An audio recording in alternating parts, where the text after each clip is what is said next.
ICT forecast and industry watch meeting. This is the second for the year, and the year is moving very, very quickly. Thank you so much for joining us. I take it that everyone is in the meeting. Welcome. Thanks for your continued support. The year is moving very, very quickly. Already for the year, we've had a workshop with UNODC, the Office of Drugs and Crime. By the way, I'm Rodney Taylor, the Secretary General of the CTU. I'm here in Jamaica. Actually, we'll tell you why in a minute. We've had a webinar on complementary currencies with CaribCoin. We've had our Executive 52nd Executive Council meeting virtually, a meeting of the Spectrum Management Task Force, and there'll be other meetings of the Spectrum Management Task Force coming up. We'll tell you about that, and a Smart Seas training workshop, along with other international conferences like the ITU Youth Summit. And my colleague, the Deputy SG, just returned, Anne Francola, from Paraguay for a PCC and a regional prep meeting. So the year is moving. There's a lot coming up that we're going to tell you about today. I'm here in Jamaica for a Caribbean Digital Public Infrastructure Summit. And so I'm just giving some opening remarks, but I'll hand over to Nigel Casimir, the Deputy SG, to take you through the program. So to tell us about that Digital Public Infrastructure Summit, or DPI, will be Dr. Maurice McNaughton.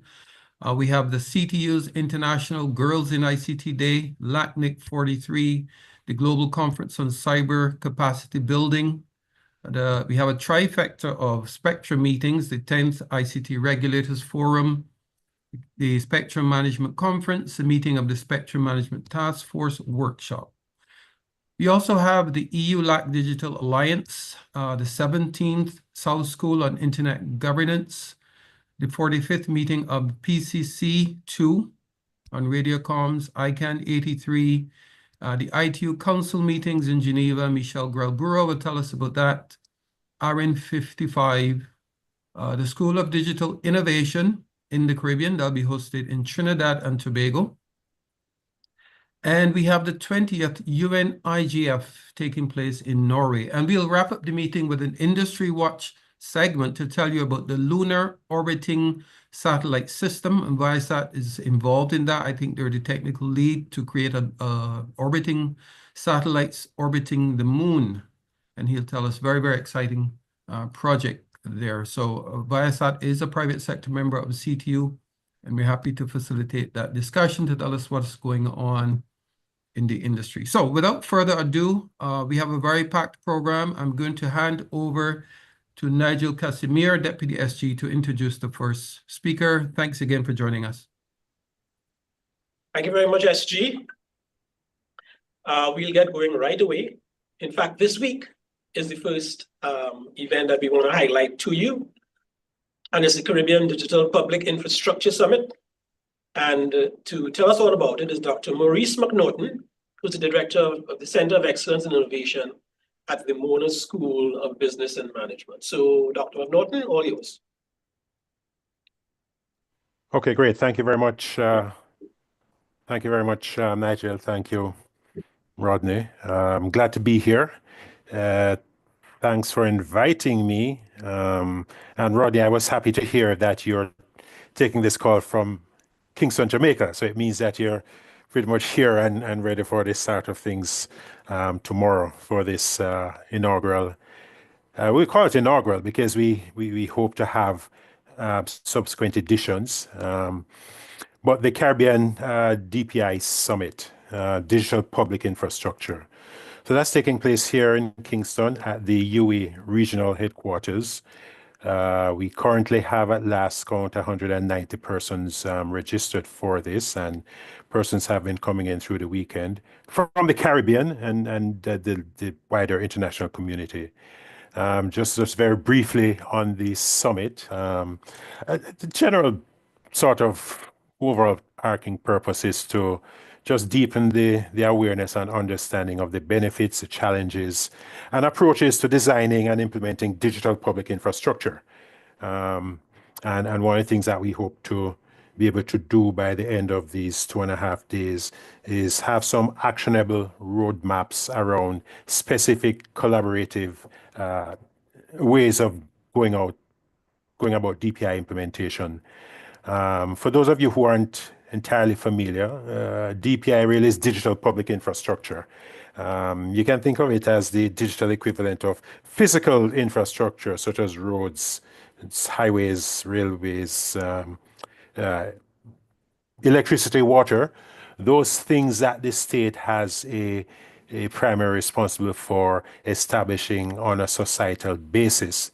And those things for which society can hardly function effectively without having those kinds of infrastructures. So DPIs are the digital equivalent of that. And today's DPIs really feature three core pillars: payment systems, ID systems, and of course, data exchange, which is sort of an advanced way of looking at open data and making that available as a public good.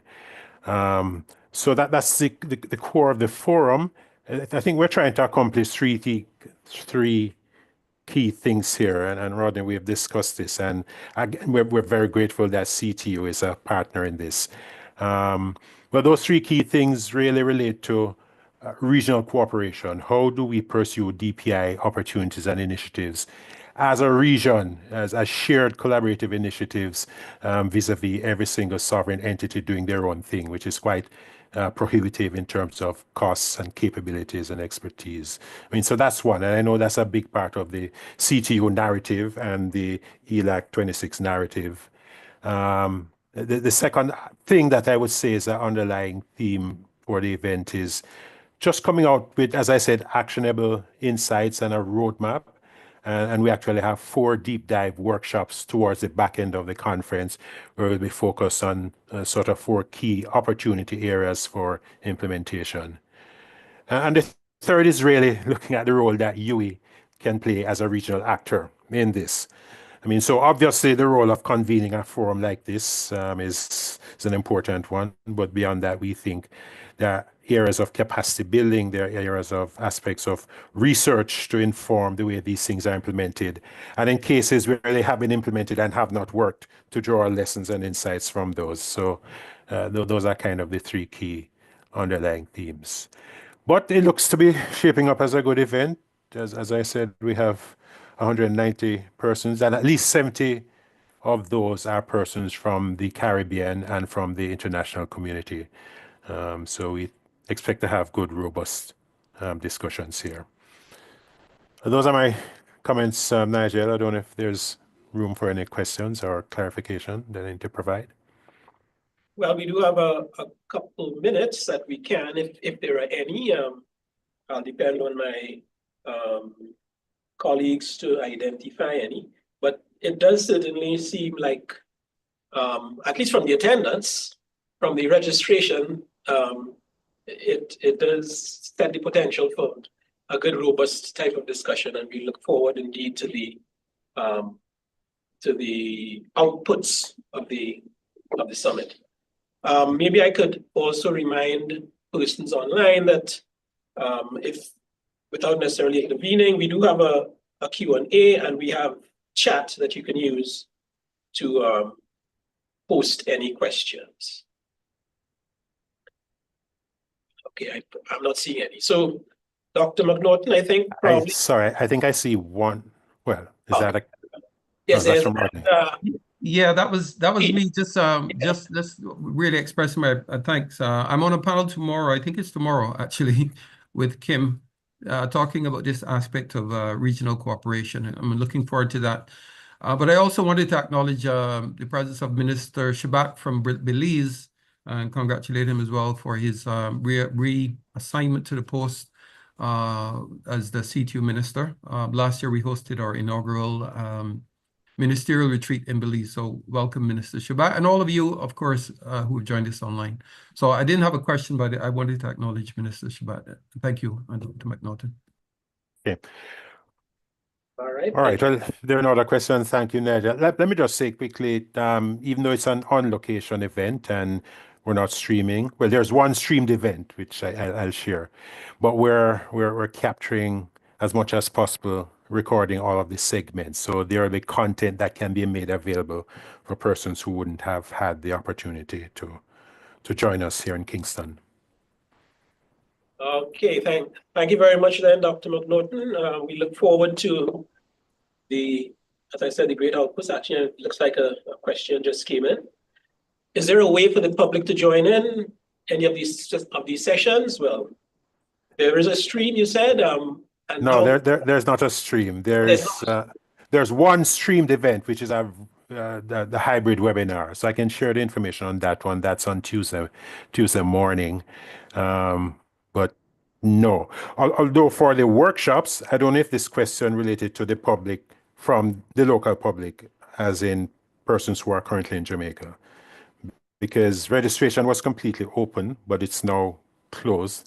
But for the workshops, we're actually reaching out to specific persons that may have an interest in participating in those workshops. So definitely make that information available. All right, thank you very much. And you will tell us how we'll get access to the recordings? Yes, we will package those and make those very much available. And perhaps if you'll, as you have been generous enough for us to disseminate that through the CPO's substantial channels, we would welcome that. Sure, I'm sure we would. Is there a particular site right now that has any information about this DPI summit that people can look at? Oh, yes, I should have pointed that out. It was just shared in the chat. So the full agenda, the speakers about the summit, those are all on the website. So. All right, thank you very much then, Dr. McNaughton, and all best wishes for success for this event in the next couple of days. Okay, great. Thank you. Thank you. So we'll move on with the program. And a lot is happening, as the SG said. In fact, one of the things that is going to happen as early as next week is the CTU Secretariat is going to work is in collaboration with Canto to put on a webinar relating to the international telecommunications regulations.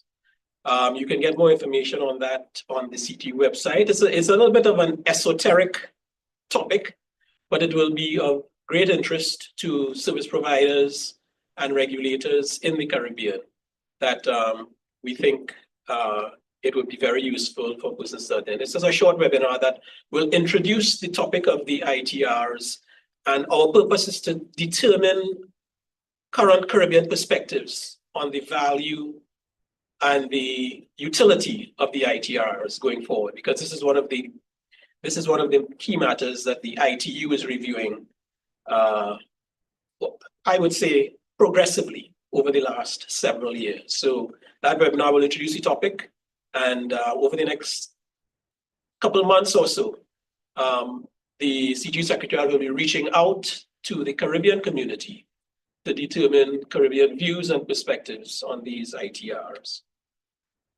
A little bit further on than that, I'll move on now to the next planned event in April. Girls in ICT Day is happening in April. And the CTU has an activity planned, and I'll hand over to my colleague here, Ms. Michelle Garcia, who's our Marketing and Communication Specialist, to tell us about the CTU Secretariat plans. Michelle. Thank you, Nigel. Now, as many of you may be aware, International Girls in ICT Day, which is celebrated on the 4th Thursday in April every year, is a global initiative led by the ITU, the International Telecommunication Union, and celebrated annually to promote gender diversity in the information and communication technology sector. Now, the CTU has been celebrating this event since 2017. And we usually host a hybrid event in partnership with Restore a Sense of ICANN, which is a nonprofit organization dedicated to social development via education and technology. However, given that schools will not be in session on the 24th of April, the CTU will host a virtual event, which will be broadcast on the Restore a Sense of ICANN platform. And this platform connects to over 10,000 students from secondary school students across CTU member states. This year's theme, Girls in ICT for Inclusive Digital Transformation, reflects the CTU's commitment to a digital future that is inclusive, equitable, and transformative.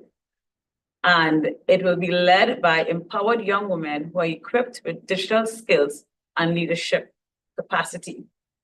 The target audience is secondary school girls and boys who support them from ages 13 to 18 from across our member states, educators and youth mentors, and women professionals in ICT. Some of the key items on the agenda include a feature speaker who will highlight her professional journey, share key lessons learned, and underscore the value of resilience, innovation, and mentorship. And this session is intended to motivate participants by offering a tangible, relatable example of success in the ICT field. There will be a panel discussion on From the Classroom to the Boardroom, Women Leading in ICT. And this is moderated by our very own Shanae Lewis. She's our policy analyst, and she also has a background in engineering. And this dynamic panel discussion will feature 3 accomplished Caribbean women working in various ICT subsectors, for example, software development, digital policy, cybersecurity, and telecoms. And in keeping with the theme, we also would like to include a woman in ICT with a disability. Now, this is subject to her availability to participate in this event. The feature presentation, there'll be a feature presentation on digital entrepreneurship, starting an online business.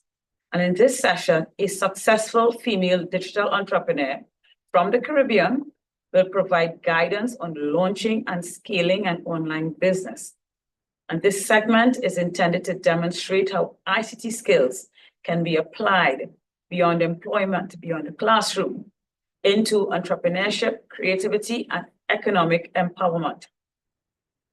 Registration details are available on the CTU's website, and we look forward to hosting this event. We also look forward to hosting CTU Girls in ICT in 2026 during the academic term, because this event in 2026 will enable us to stage a larger, more inclusive hybrid event with greater participation from schools across the region. Thank you. Thank you very much, Michelle. So we can look forward to the Girls in ICT Day events. It'll be online, right? Yes, it'll be online, yes. On the 24th of April. Yes. And we will be posting more information on that on the CTU website. So just keep an eye there and you will get the various details in terms of participation and so on. So, all right, I'm not seeing any questions specifically popping up on that. So let's move on with the program then. Okay, so that's April. And then we'll move into May now for the next event that we would propose to highlight.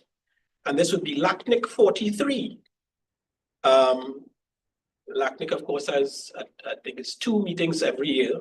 This is scheduled for the 5th to the 9th of May. And to tell us more about that, it will be Mr. Miguel Nacho Estrada, who is the Chief Strategic Relations Officer of LACNIC. So, Nacho, are you there?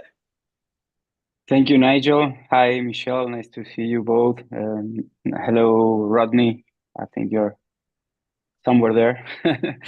Well, if you give me a chance, I'll do some announcement, not just LACNIC 43, because I believe they are for interest of the community. Well, first of all, will be LACNIC 43. It will be held in Sao Paulo, Brazil, from 5th until the 9th of May. We will have, as usual, as Nigel was telling, we have 2 events each year, one in May and the other in October. In the first event during May, we usually have tutorials, hackathons.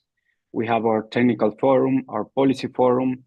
We have also having meetings of a working group on internet measurements. We have the LAC CSERTs conference and training that's going to be happening there.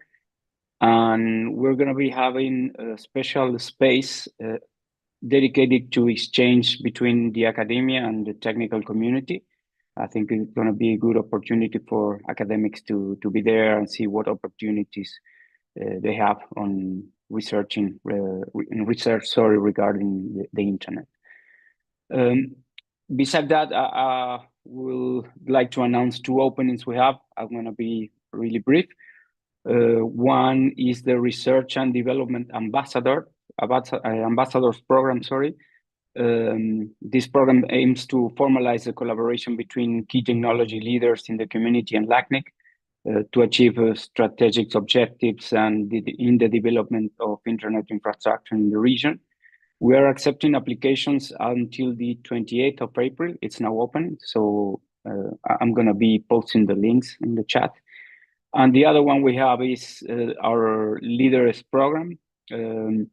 It's a program that provides funding and mentoring to support research and on selected internet governance topics as they are perceived from within the different communities. This program will be start accepting application next Wednesday on the 9th of April. So more than welcome to participate, and hopefully we have more application from the Caribbean. We've been having just a couple on the past year. Hopefully we can get many more during 2025. Well, I'm open for any questions you have, and thank you very much for the space.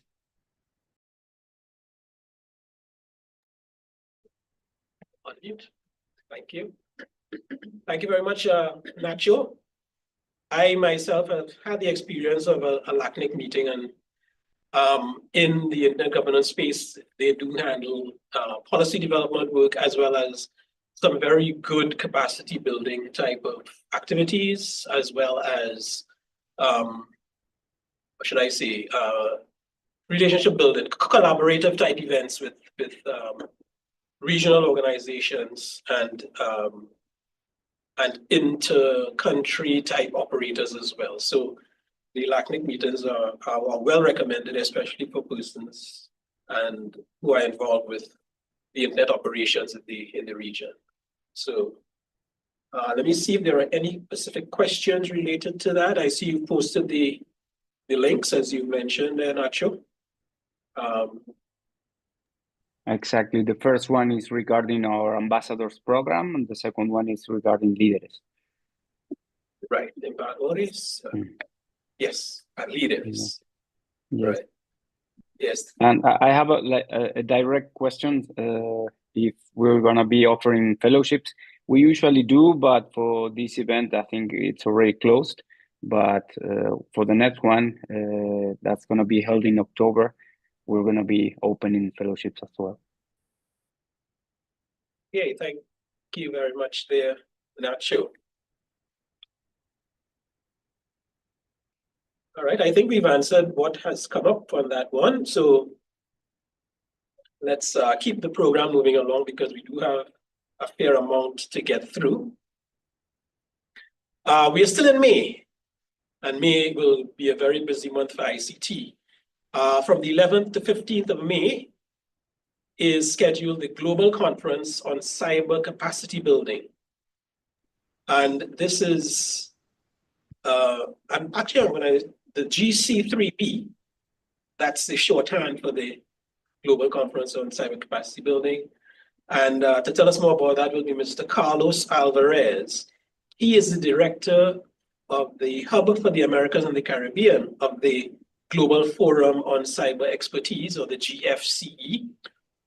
This is an organization with whom we collaborated at our last Caribbean Internet Governance Forum, and they provided some excellent content related to cyber expertise and capacity building in cybersecurity.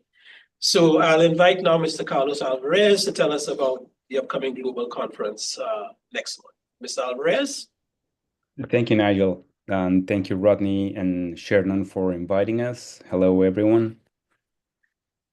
Yes, the Global Forum on Cyber Expertise, supporting the creation, the taking place of the Global Cyber Capacity Building Conference, the GC3B.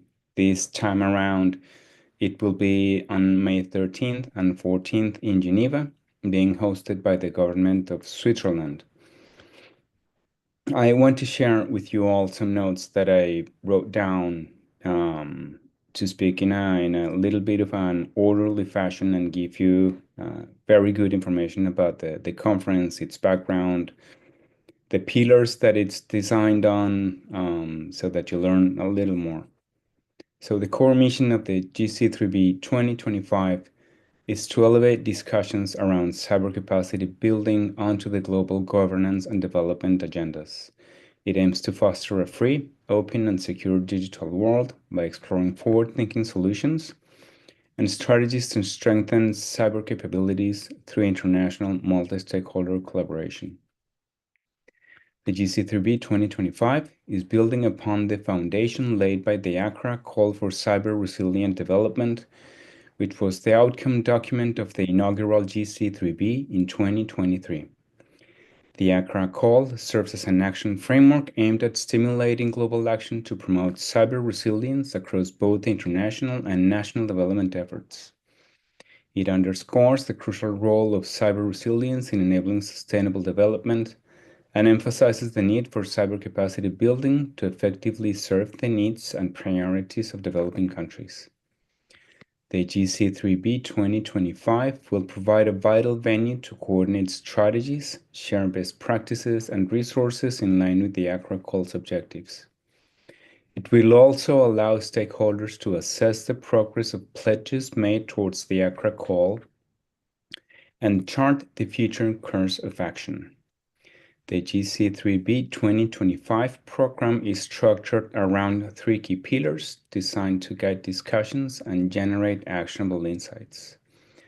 The first pillar is Rethink, Cyber in and for Sustainable Development. This pillar encourages us to rethink current approaches to integrating cybersecurity into development plans. It will explore innovative ways to mobilize financing and implement cybersecurity solutions in developing countries, while also considering lessons learned to ensure affordability and sustainability.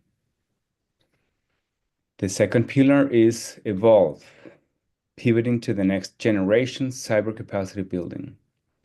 This pillar focuses on how cyber capacity building must evolve to be more demand-driven, effective, inclusive, and to reinforce locally sustained change. Finally, the third pillar is Anticipate, addressing new tech frontiers for cyber capacity building.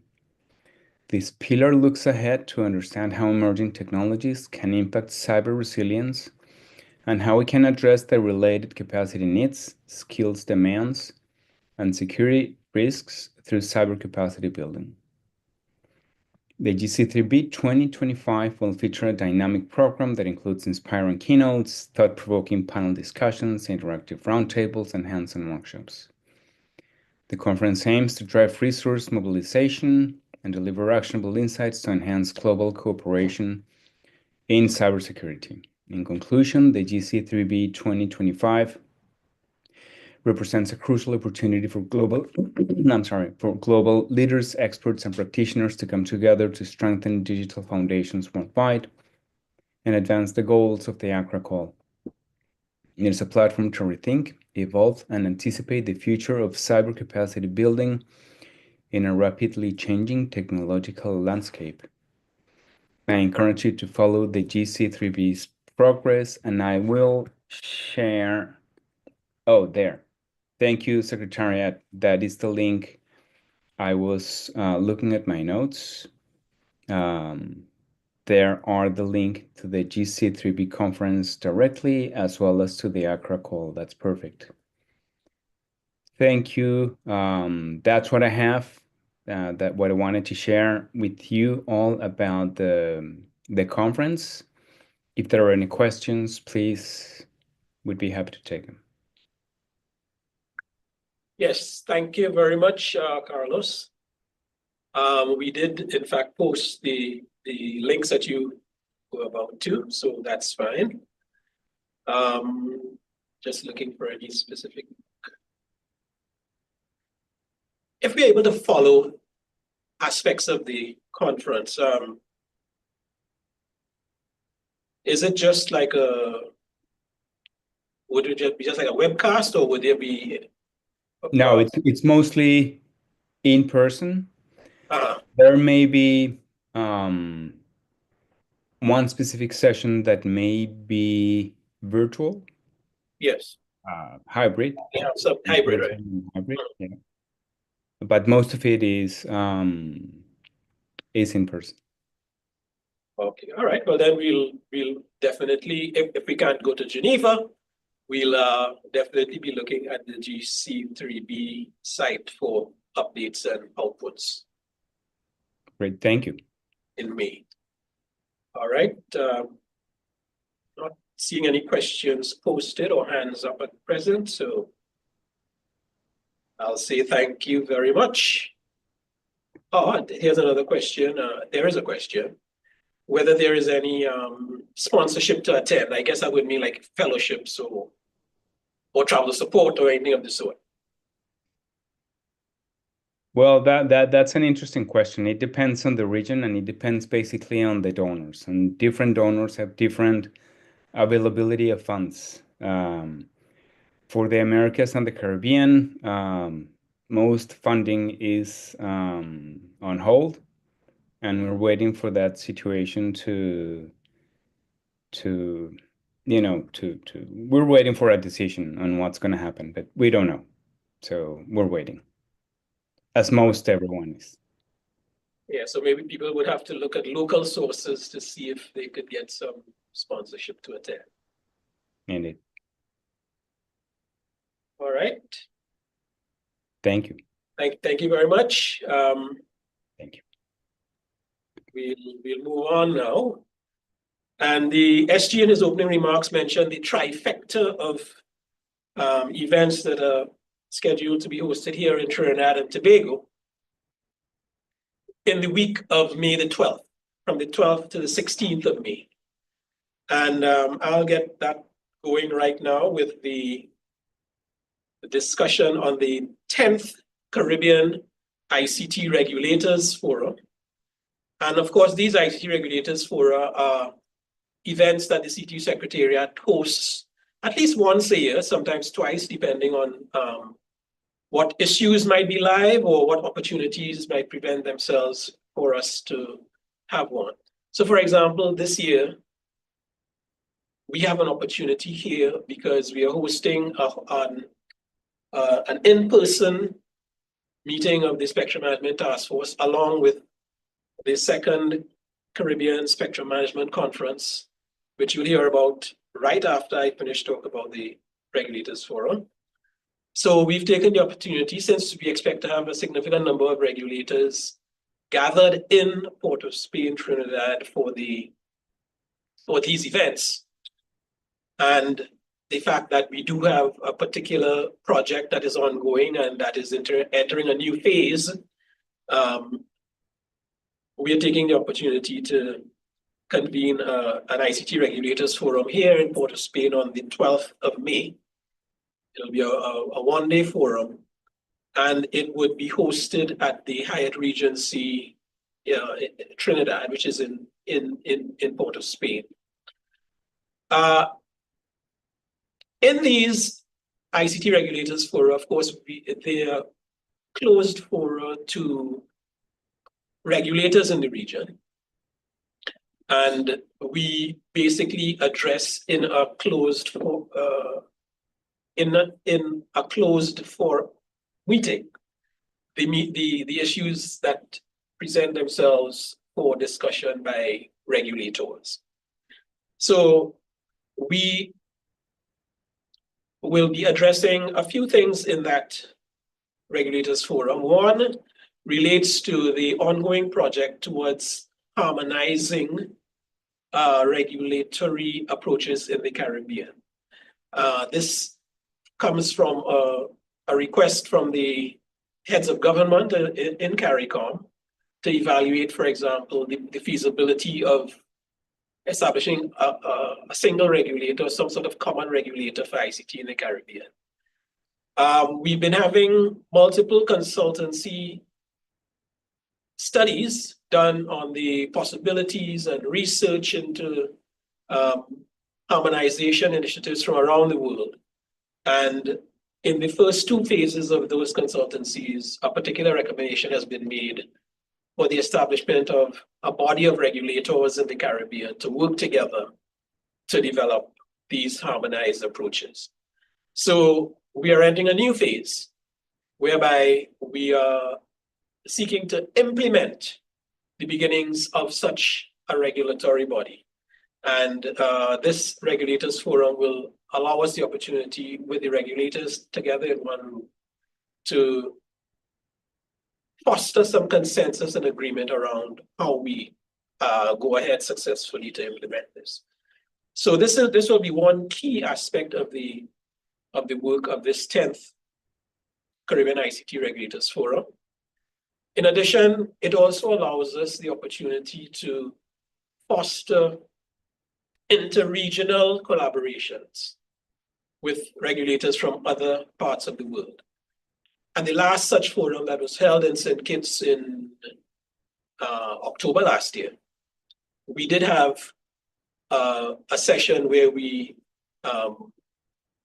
had some exchanges with the African Telecommunications Union. And in this particular case, coming up in May, we, at least or should I say, before I talk about May, between last October and now, we've also had a visit by the SG of the CTU to Africa, where he met with the West African Telecommunications Regulators Association. That is a body of West African regulators who work together to harmonize their approaches to regulation in ICT. And he also visited the ATU, the African Telecommunications Union, as well. So this would be another opportunity for us to have another exchange with the West African Telecom Regulators Assembly, as well as the ATU. And we expect to be able to do that as well in this 10th Regulators Forum. We should also have some input from the ITU. The ITU, of course, runs the General Symposium for Regulators let's say every year. And they'll be having their next event in Saudi Arabia in September of this year. So the ITU would also be participating in the Regulators Forum as well. We are working out the details of the agenda and the presenters, and it will be posted on the website of the CTU. We've already sent out the initial notice of the meeting. So regulators are aware that it is being convened on Monday, the 12th of May. And our notice of the meeting also mentioned that it is being held consecutively with the second Caribbean Spectrum Management Conference and a meeting of the Spectrum Management Task Force. So we look forward to welcoming our regulators in Port of Spain in that week of the 12th of May. I just gave you a little introduction to the first day's program. I'll now invite Mr. Dan Kraft, who is the Managing Director of Forum Europe, to tell us a little bit more about the second Caribbean Spectrum Management Conference, which is scheduled to be on the 13th and 14th of May. So Dan, I'll hand over to you. Nigel, thank you so much. And once again, thank you very much for this opportunity to speak to everyone. Thank you to you and to everyone at CTU for this opportunity. And hello, everybody. And great to be here to, as Nigel says, talk a little bit more about the Caribbean Spectrum Management Conference. So I'm just going to, if I can, share my screen. I have a couple of slides to show here. If I do that. Hopefully you can all see that on my screen, okay? Yep. Perfect. So As Nigel says, Caribbean Spectrum Management Conference will take place on the 13th and 14th of May. We were delighted last year to work with Maria, who I think is on this call, and her team, sorry, in Jamaica, to host the inaugural Caribbean Spectrum Conference in Jamaica last year, and this year. Really thrilled to be working with Telecommunications Authority of Trinidad and Tobago to host this year's second annual conference, as Nigel said, as part of the 3 events that are taking place in May. So again, just to kind of give a quick overview of the details that Nigel's already shared, the events will all take place at the Hyatt Regency at the Port of Spain in Trinidad and Tobago. And as you can see, we have the schedule on the 12th of May, the ICT Regulators Forum that Nigel's been speaking about. 13th and 14th is the Spectrum Management Conference. And then the 15th and 16th of May is the CTU Spectrum Management Task Force meetings. So what can you expect from the Caribbean Spectrum Management Conference? So many of you may well have attended last year's event. Just to give you a bit of the background, the event is actually part of the Global Spectrum Series. So we organize a series of spectrum management conferences focusing on different regions around the world. So there's 7 events in that series. And this is the most recent one that we have launched, and will focus specifically on Caribbean. So looking at all the key spectrum policy issues for the Caribbean region. So we really do look to try and get as many of the different stakeholders to the event as possible. I think to give you an idea, last year we had almost 150 people participating. And in terms of the regulatory participation, we had 23 different administrations participating from predominantly across the Caribbean, but also then across Latin America and other regions as well. So really try and get as many of the administrations there as possible, and also the different stakeholders. So we're not pushing any one particular stakeholder perspective. We are merely providing that platform for discussion. So we will have representatives from all the key industry stakeholders there, from mobile, from satellite, from unlicensed, broadcast, PMSE, public safety. So really across the board, and providing a platform for key issues across the spectrum topics for the region. So it's a 2-day event. We do have a draft program which you can find online. I will share with you in a second the URL for the conference website, which you can find, and we do have an outline agenda that we are still working on, available to share. But you can see here across the 2 days some of the topics that we're going to be focusing on. So we really do try and provide that wide range of topics, and as I said, look at the key bands, the key issues, the key priorities, the progress that's being made across these different themes and topics. All of the sessions predominantly are interactive, are panel-based, and we do really try and have that discussion-based focus to them. So there'll be lots of opportunities for everyone in attendance to ask questions from the audience, and to be part of the discussions as well. So you can see here the topics on day 1. I won't go through these. As I said, I can give you the link and you can share or view all of these afterwards as well. So on day 1, we're going to be looking at these key topics, and day 2, again, focusing on a lot of the key areas for the region. Of course, WRC 27 and preparation for that is going to be a key part of it, but also looking at the key bands, areas, and priorities for the region across different ways. I should have said the event is going to be fully in person, so we really do hope to welcome as many of you as possible. I know many of you probably will be attending the other events taking place as part of the three event series that we have here, and really hope that we're able to have as many of you joining us for the conference itself. The program we are still putting together, so if anybody is interested in speaking at the event, then please do come and talk to us as well. Again, I'll share all my contact details shortly. So we do still have opportunities for speakers, particularly from any stakeholders from the administrations or the key industry groups in the region. So really are looking to get as many people as possible involved in the discussions there. We do have the preparations are coming together well. You can see here the logos of some of the organizations already are confirmed to be at the event, either speaking or attending the event. So you can see at the top administrations from the Caribbean region. and obviously ITU in there as well.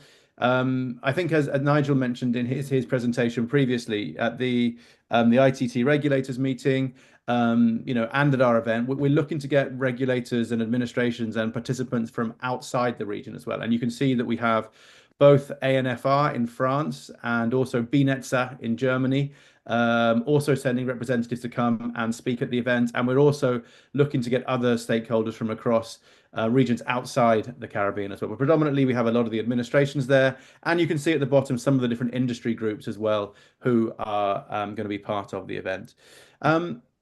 So I think that's a very brief overview of the event. As I said, we really do hope to welcome as many of you as possible to come and join us, and are very excited to be bringing the event to Trinidad and Tobago this year. I talked about the link where you can find more information, so you can see the URL there, www.caribbeanspectrum.com, where you can view all of the different details of the event, and also a draft program and things like that as well.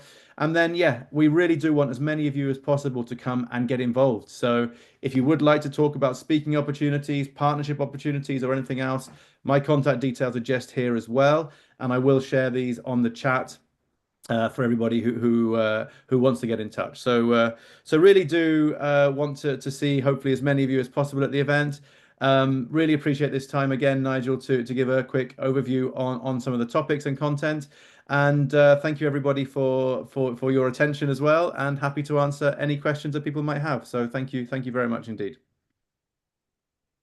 Thank you very much there, Dan. There are a couple of questions that came up, both related to my previous words about the 10th Caribbean ICT Forum as well. So maybe I could get to addressing those at present. One is, what are the Caribbean's top priority areas or issues that will be addressed through the common regulatory approach? My best answer to that is that is one of the topics that would be before the regulators in their discussion. So as we discuss on maybe creating this group of regulators to harmonize approaches around the Caribbean, one of the things on the agenda is really, okay, what are the list of things that we want to address, and what priorities do we put on addressing them? Which first, which second, which third, and so on. So there is a draft, or should I guess we could call it a long list of possible topics, and the regulators would discuss that and determine what might become a short list. What might be the ones that we pick out that we need to handle first, second, third, or fourth, as the case might be. The next question posted is kind of related to that, because someone is asking how exactly the issue of the impact of over-the-top applications on telecoms companies will be addressed. So that would be one of the things that the regulators would be taking on board in terms of deciding on, is this the most important thing that we need to address right now, and how do we do so? So what is being done here is creating the opportunity for the harmonization to take place. All right, so each regulator would bring its local experience, its local expertise, and whatever research they might have access to the common forum. And then basically that would enrich the discussions towards hopefully having a very productive result. So the questions being asked are quite pertinent, but those are the types of things that are on the agenda to be discussed. Someone also asked whether the events were hybrid. Dan did address that. We are talking mainly in-person events. There is a possibility of us doing a webcast in certain instances, but we would like the regulators to be here. We might also cater for a remote speaker if it comes to that. But it's not really being run as a hybrid meeting. Let's say it's an in-person meeting with limited remote participation as might be required. Let me see if there are any questions that I'm missing here.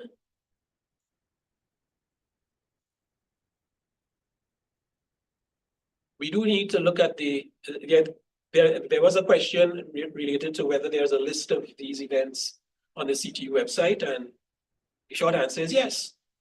So one goes to the CTU website, and across the top, there are different tabs that you can click on. One is events, one is projects, initiatives, and so on. So if you click on events, it'll take you to a page, and one of the buttons there is the calendar of events for the year. And that is, it's basically a flat file that lists all the planned events of the CTU for that year, and also some others that would be of interest to the Caribbean. So not everything on that list is a CTU event, but it is CTU plus Caribbean interest events on that list. That list is updated periodically because things happen, new events come up and dates might change here and there, but it's probably updated. I would average maybe at least twice a month, maybe, depending on how things go. So that is there as a resource for everyone, and in fact, it's also a resource for us here at the Secretariat because we end up using it a lot. So put the link in the chat. And the link has been posted in the chat in answer to that question. Dan has left his contact details. Let me see, there's another question. In the absence of harmonized spectrum management in the Caribbean, what exactly is happening? And how is this impacting on the industry in the region? But what exactly is happening is, of course, local regulators are doing the best they can. They might be doing their own research both in the local market and from international sources. Maybe they might also be interfacing with regulatory associations from other parts of the world to get some advice or information.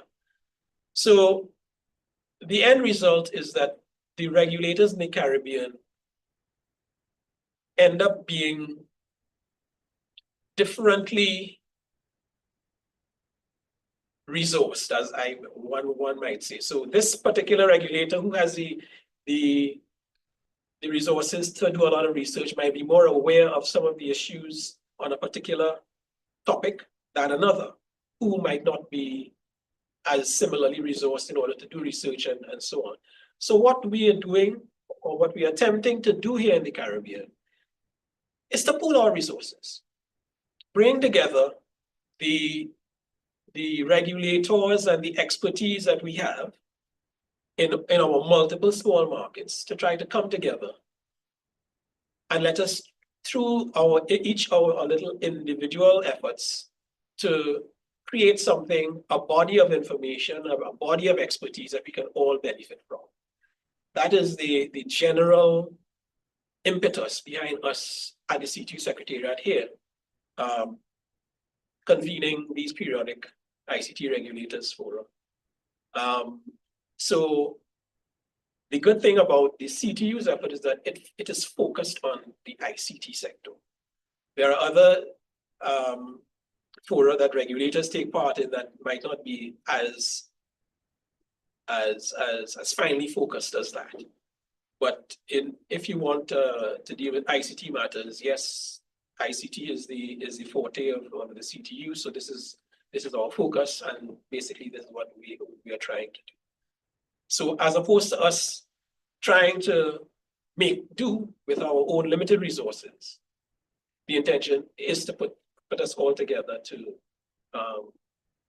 move together with the pool of resources.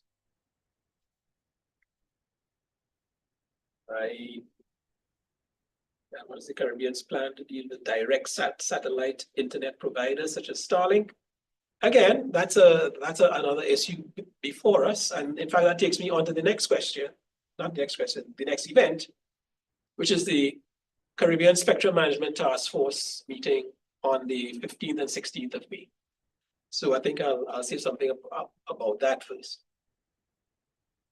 So another initiative of the CTU over the past 15 or more years now, almost 20 years actually, has been to convene this spectrum management task force and a spectrum management steering committee.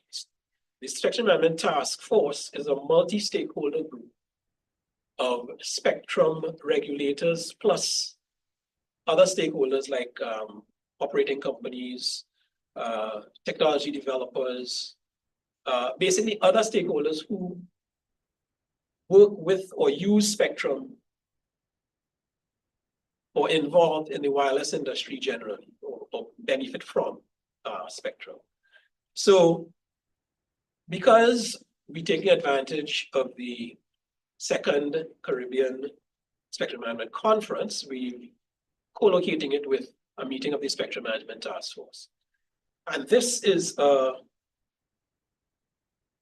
3 times a year, this Spectrum Management Task Force meets to bring together our regional spectrum managers, and it's usually the regulators in each of the individual countries, to deal with spectrum management issues, harmonizing these,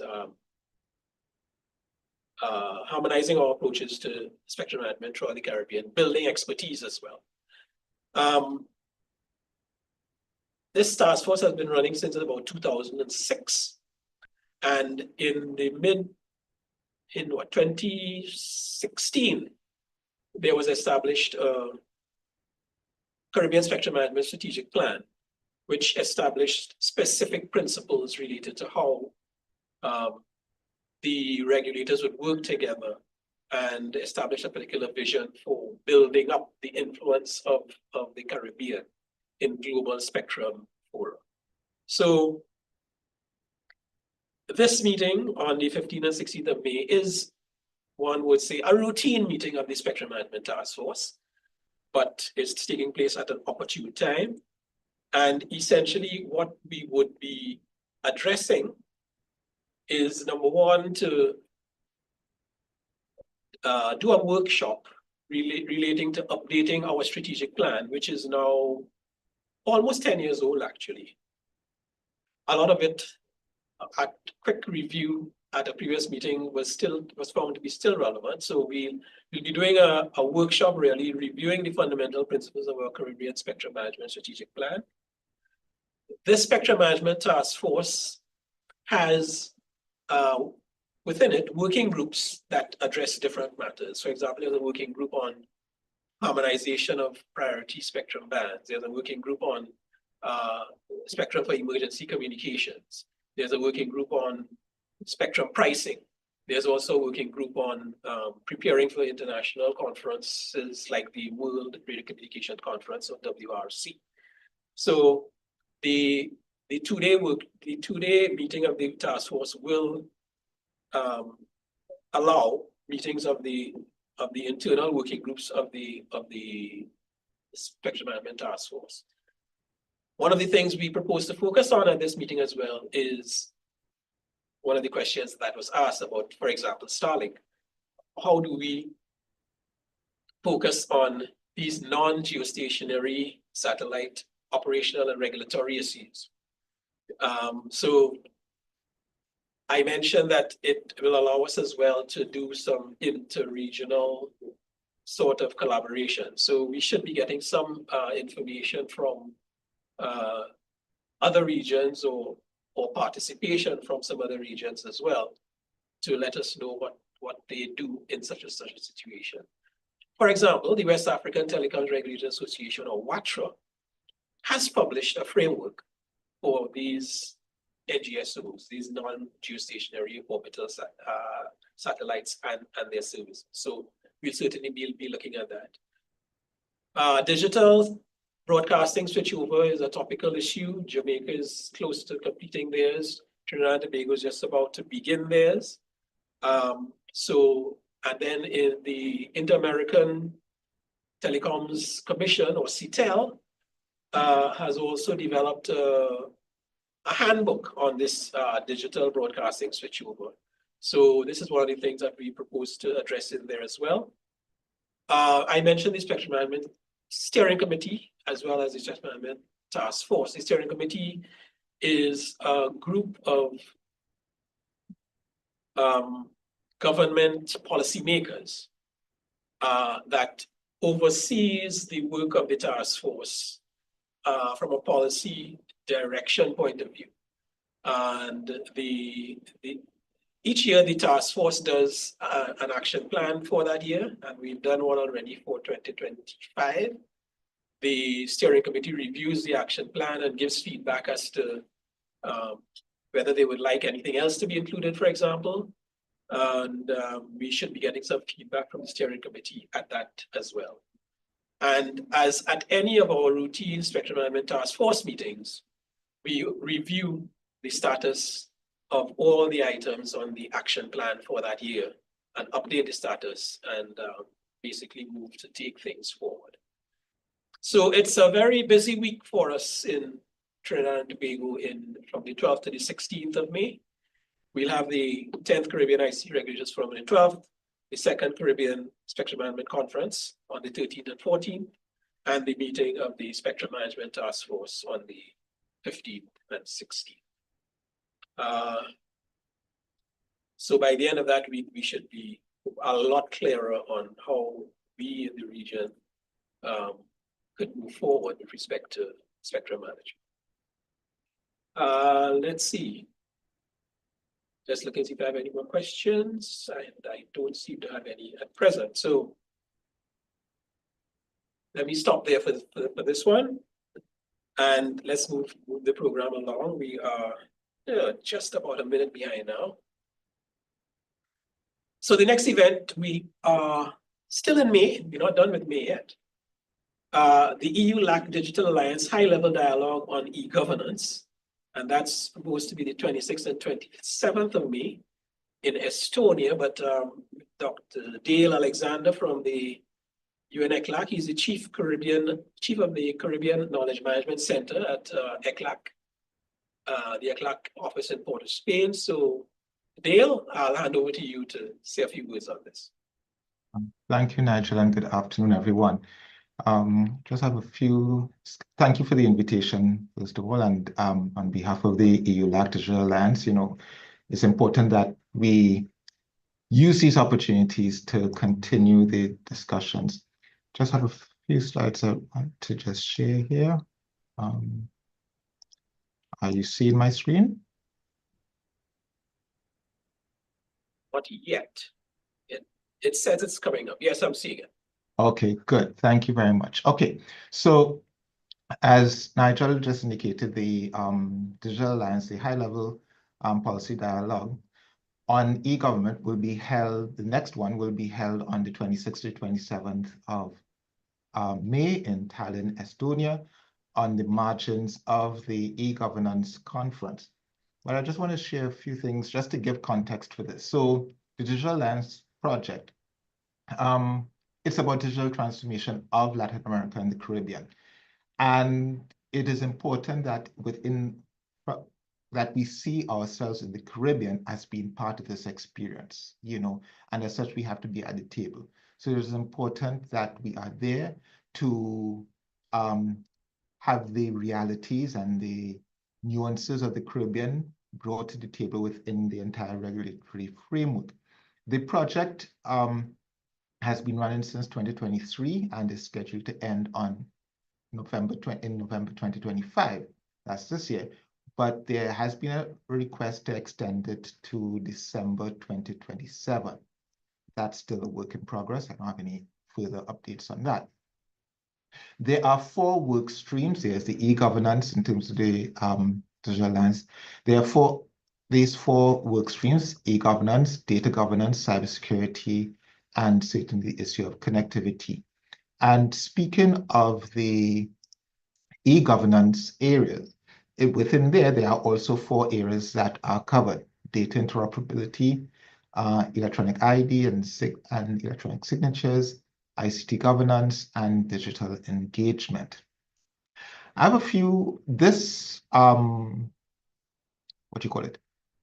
this next policy dialogue to be held in May follows on the heels of other policy dialogues that have been held, for instance, the two that were held in Santiago last year on artificial intelligence and connectivity, if I'm not mistaken. And as well, the policy dialogue that was held in May of 2024 on digital e-governance. And I just want to show here, that was held in Costa Rica. And if you look closely, you might be able to see a few familiar faces in a few of these photographs from Costa Rica. And the event in Estonia is certainly following up on that and intended to be reporting on the progress since that. Before we get to some objectives on the talent policy dialogue, you may wish to take note of this QR code and certainly to become part of the community of practice on e-governance. Okay, give it a few seconds more. Okay, so the talent policy dialogue, there are a few objectives, certainly as I just intimated. There will be an opportunity to follow up and chart the progress that has been made since Costa Rica, continue to exchange best practices, to agree on what will be taken forward to the upcoming CELAC EU summit, and certainly to increase the visibility of the digital lands within the EU. In terms of logistics, again, for emphasis, 26 to 27 May 2025 in Tallinn. It's being held on the margins of the e-governance conference, which will be the 28th and 29th. This is an invitation-only event for EU and LAC stakeholders. As a matter of fact, the invitation should already, or let me just say that they are in process of being sent out if you haven't received it yet. More than likely, they will be the same targeted stakeholders who were in Costa Rica, because again, since this is a review and follow up from that specific event, but certainly if you are interested, while I'm not here speaking specifically about the, what do you call it? The e-governance conference, that is also available. That is open and there are tickets, and if required, I can certainly share the link to the e-governance conference and you can get more information on that. Just an aside, thank you. And if anyone is interested in some of the other work that we've done here at ECLAC on artificial intelligence, DPIs, as we did with Maurice earlier, digital inclusion with CTU and measurements, certainly you're free to check out some of our resources here at our digital library. With that, Nigel, I thank you and hand back to you.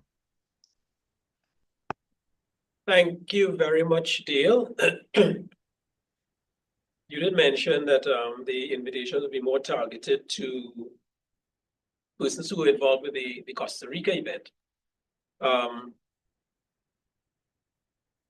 Would it be a sponsored type invitation, or would people be on their own in terms of getting to Estonia and so on? I am not sure about that detail. What I was advised is that they're in the process of confirming 2 representatives per digital land signatory country. And as I noted there, that more than like they're being sent out from the EU delegations in each of. Okay. Yes, they are being sent out from the EU delegations in each of the countries, and they are targeting 2 representatives per digital land signatory country. So I would imagine that within that, they would certainly indicate the logistics for that. Okay. All right, thank you very much. I do see a question where someone was asking me about a link to the digital terrestrial broadcasting handbook that I spoke of, a CTL thing. I do not have that handy at present, so I would have to locate that at sometime afterwards. If you want to send me an email, maybe nigel.casimir@ctu.int, I could probably get it to you subsequently. And I see a comment from Shelley and Clark Hines. There is also an online technical workshop that will be held on April the 10th with respect to follow up on the e-governance thing that Dale had just mentioned. So that's just in a couple of days' time. So that would be of interest to the persons relevant to that activity.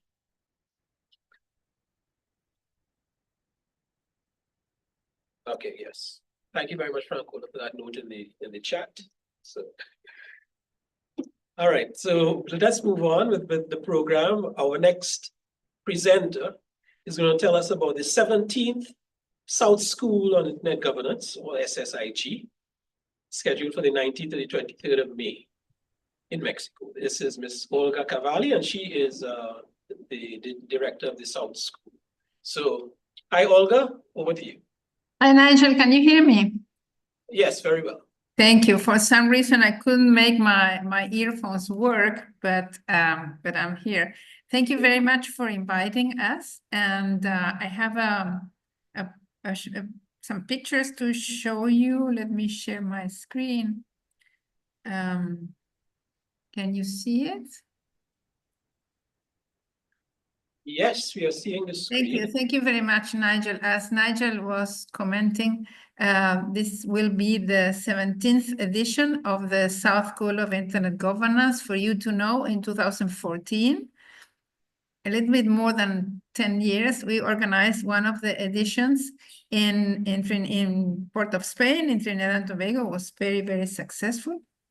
So we have been rotating among the countries since then. This year, it will be from 19th to 23rd of May in Mexico City, in partnership with the Tecnológico de Monterrey, which is an important university of Mexico. This picture is a picture that we cherish very much. Is one of the two editions that we organize in the Organization of American States venue in Washington.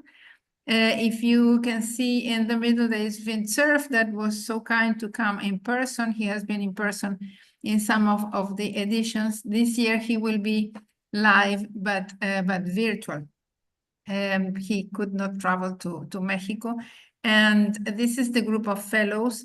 Let me move to the next one. Let me see. So I will mainly show you pictures and let you know our purpose is, this is the picture of 2019 in Mexico, the one before the pandemic. Then we went virtual for 2 years.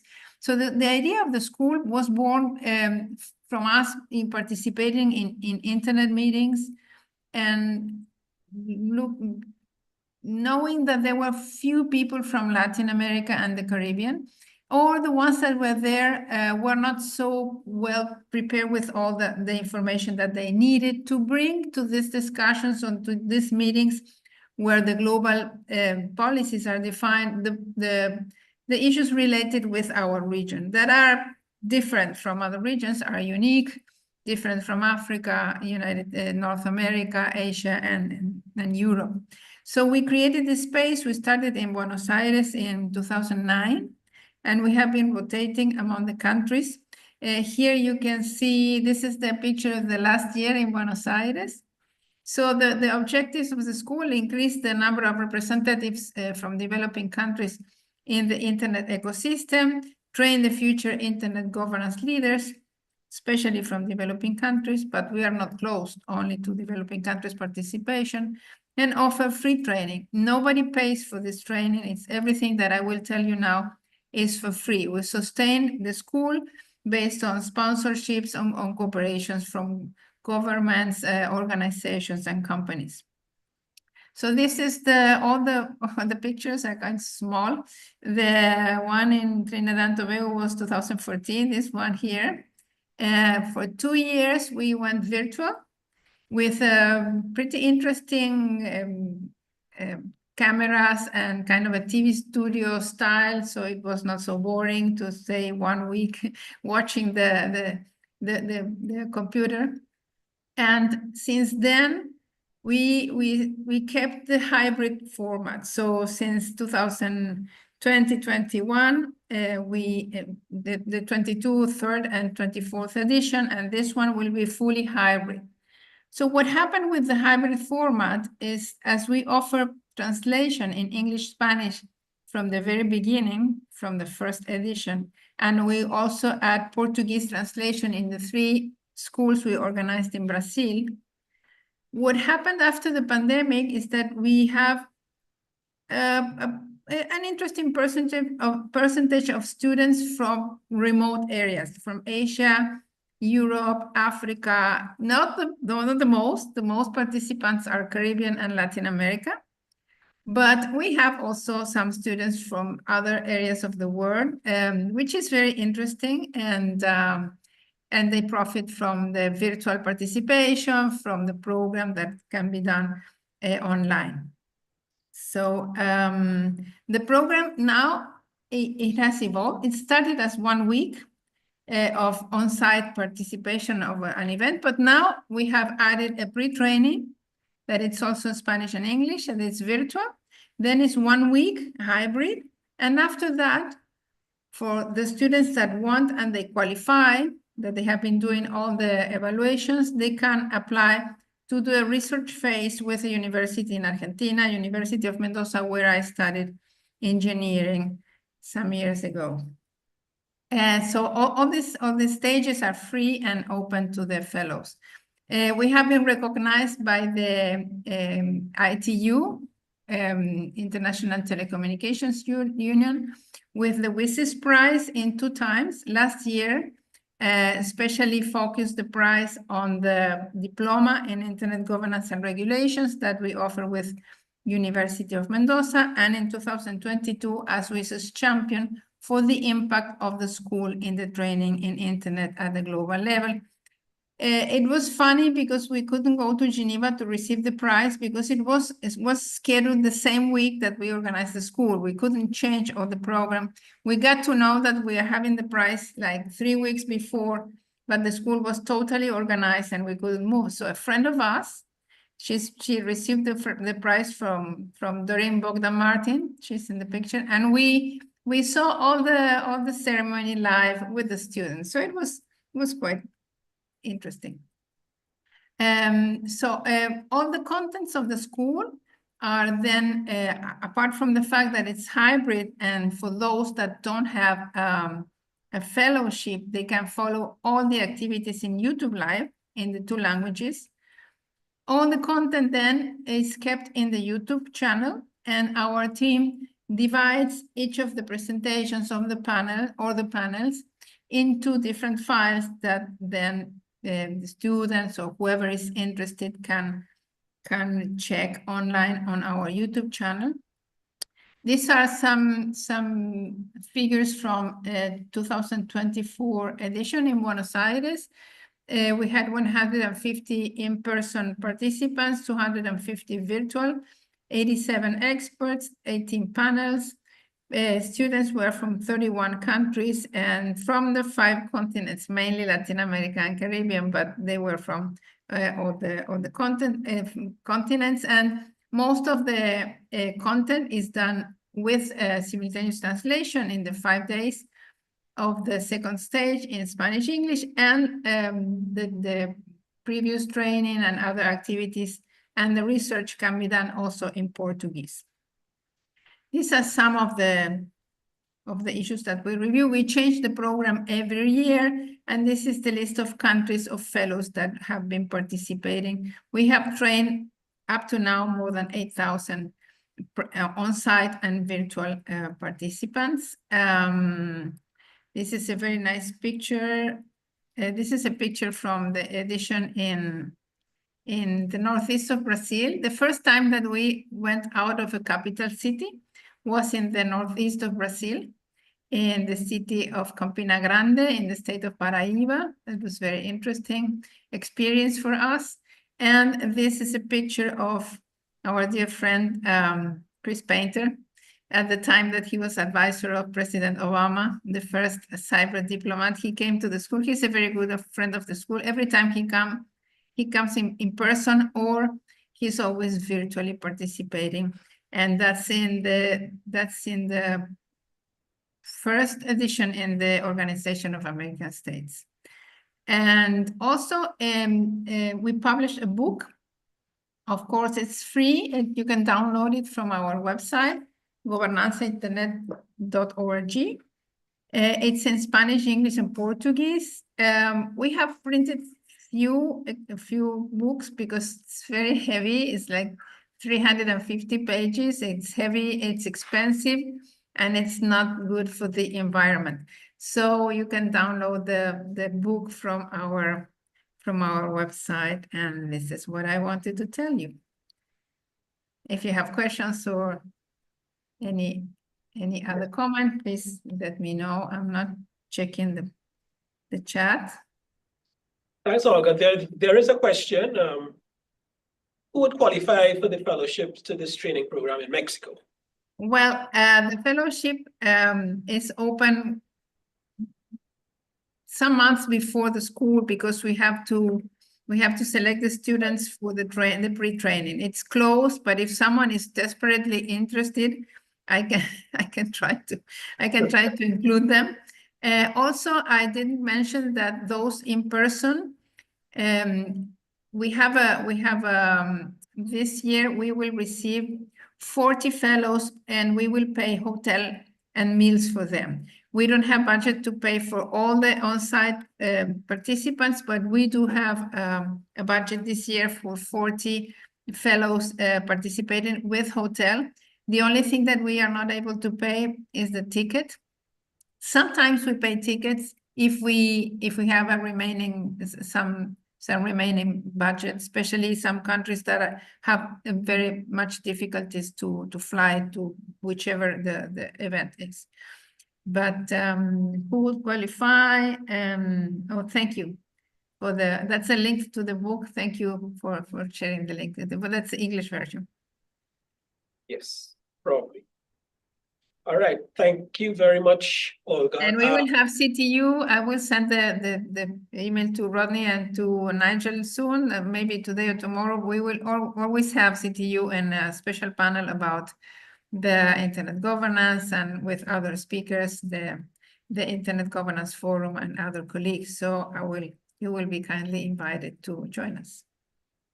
Okay, thank you very much, Olga. And the South School has done great work in building up the profile of internet governance in our part of the world. I know that she's hoping to bring it back to the Caribbean next year, and would love to. We're very much trying to find a host for this to happen. So if anyone is online and listening to us right now and they're interested, do contact us here at the Secretariat and we'll see what we could do. Yeah, yes, we want to go back to Caribbean. Yes. All right, thank you very much. Thanks to you for inviting me. And if you maybe I will write here my email address, or you can find me in all the social networks with my name and last name. Yes. All right. Thank you very much. You can write an email, and Olga Cavalli in all the. Yes, Olga. You can find me. It's easy to find me. All right. Thank you. Thanks to you. Bye. Ciao. Okay, bye. Good luck with the school this year. All right, our next presentation is really on the 45th meeting of PCC2 Radio Communications of CITEL. But unfortunately, we do not have a CITEL speaker. I can just say that the Permanent Consultative Committee #2 of CITEL deals specifically with radio communications. And they have 2 meetings per year. And the next one is planned for the 2nd and the 6th of June in Mexico. There are several matters that normally go to PCC2 meeting, and they consolidate views from the Americas region, North, Central, South America, and the Caribbean, to take into global fora like the World Radio Communications Conference. And CITEL operates a whole structure in which they collect and consolidate the positions from our regional countries, excuse me, to take into the ITU forum. So that information would be on the CITEL website, which is CITEL, CITEL.oas.org. And any further information on the PCC2 meeting, I would direct you there to that. So moving on with this program, we would next hear, we are into June now, actually. And we're going to talk about ICANN 83, Internet Corporation for Assigned Names and Numbers. Our presenter is Mr. Albert Daniels. He's a senior manager of stakeholder engagement for ICANN. Actually, his focus is, of course, the Caribbean. So, Albert, I'll invite you to tell us all we need to know about ICANN 83. Thank you very much, Nigel. Are you hearing me clearly and seeing my slides? Yeah, we Great. both. Thanks.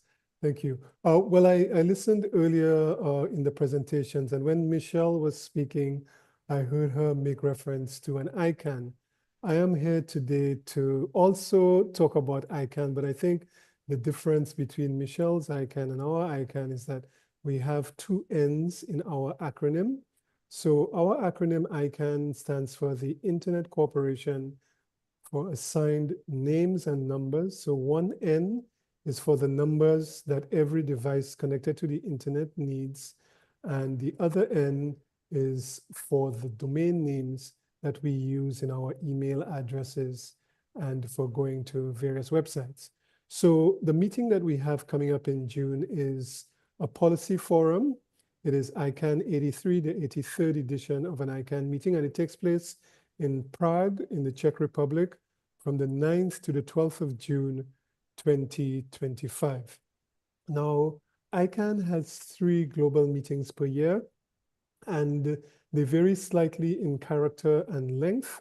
The one coming up is a policy forum, and I will just in the next slide mention a little bit about the differences in the 3 ICANN meetings. So our last ICANN meeting took place in March, and this one was a community forum. And it was a 4 to 5 day meeting, and there was a mix of public sessions, development work, and social activities and so on. And this took place in Seattle, Washington. ICANN 83, which is coming up in Prague, will be more of a hands-on working session where policy development work will be done by the stakeholders, and there will be less of the public forums and those kinds of interaction. So really the policy forum is tending to be attended by more experienced ICANN stakeholders who are in the active process of working on different policies that are being discussed in ICANN. As usual, with this meeting taking place in Prague, we will have a prep week, and I'll tell you a little bit more about prep week in a moment. And this takes place virtually online from the 27th to the 28th of May, 2025. It's always good to, have a sort of vision of what's coming up next in terms of ICANN meetings, because some of these meetings are far away from the Caribbean, so you need to make appropriate plans if you're going to be traveling to attend face-to-face.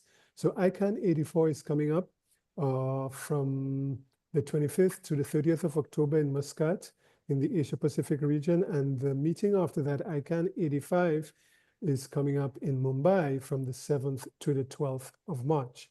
Now, in other presentations, we've heard about fellowships where coverage for attending the meeting financially is given. And in ICANN, we have a program called the Fellowship Program, where we cover the airfare and the accommodation for attending the meeting, and you also get a small stipend.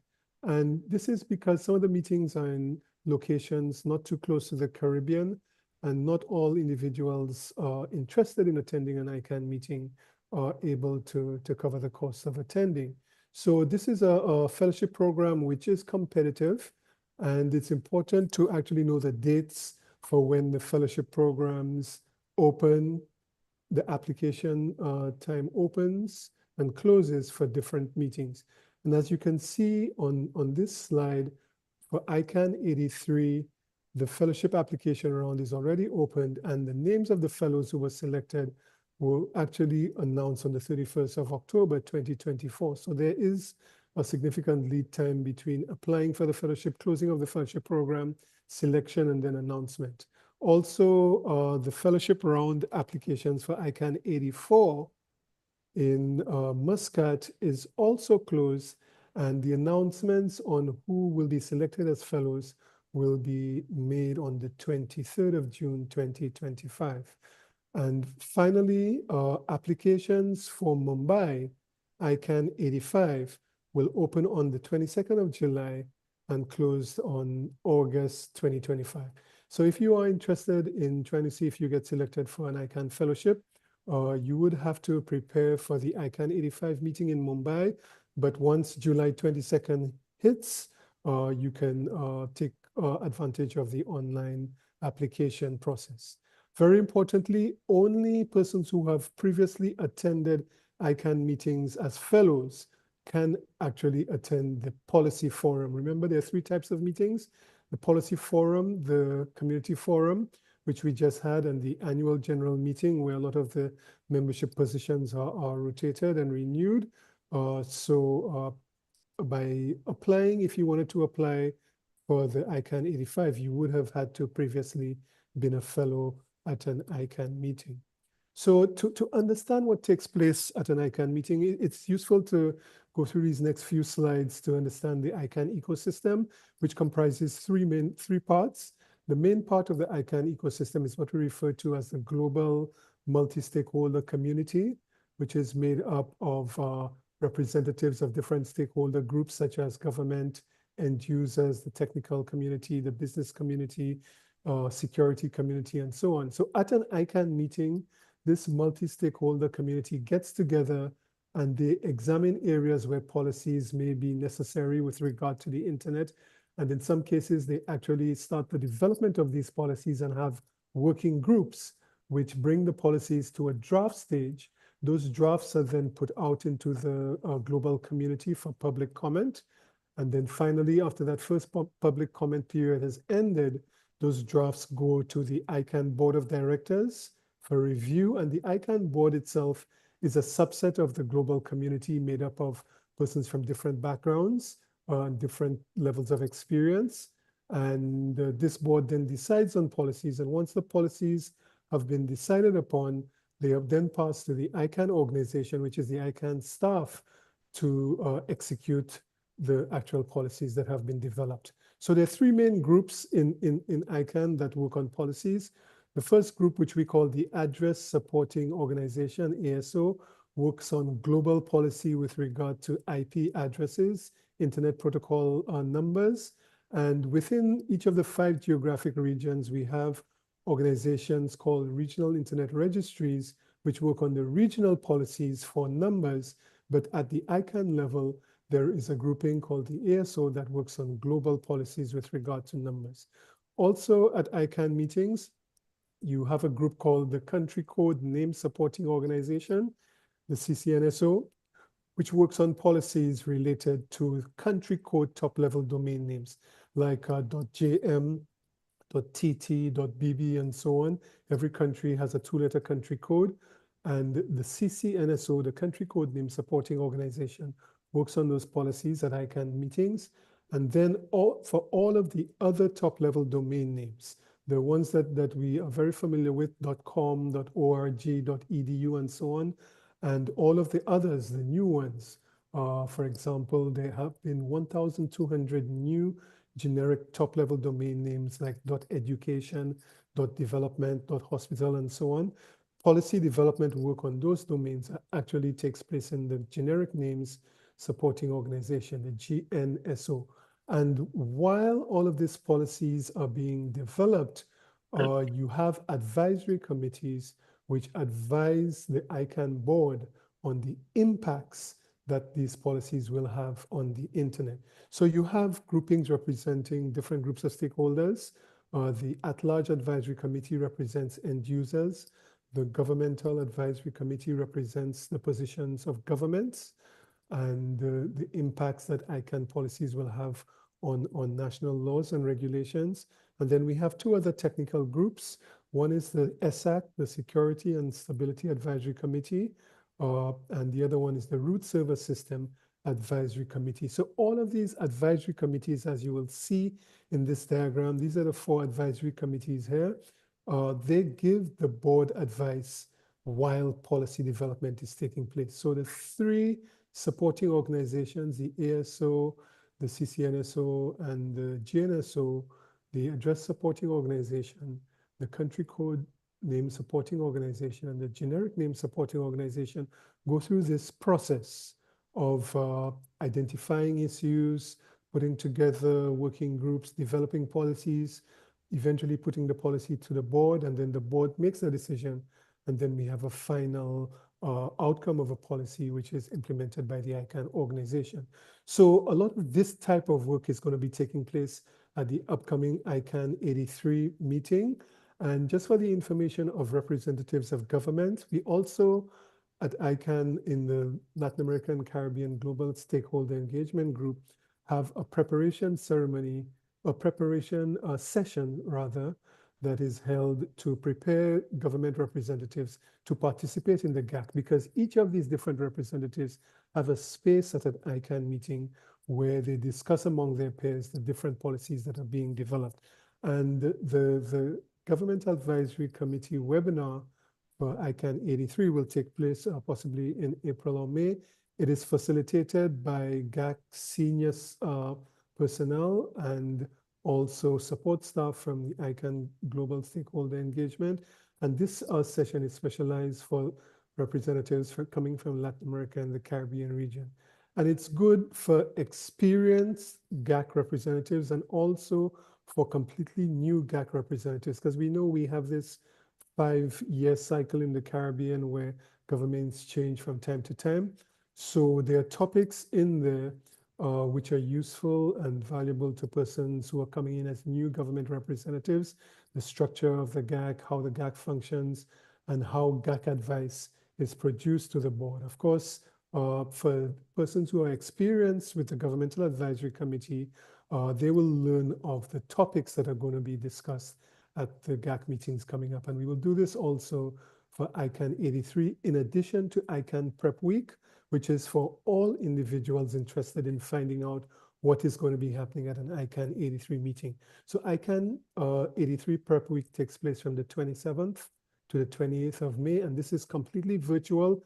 Anyone can participate on this online, and you would see announcements on the ICANN website and information packages on what to expect at an ICANN meeting. Of course, it explains the structure of the policy forum, the hot topics, and frames important data to be discussed at ICANN 83.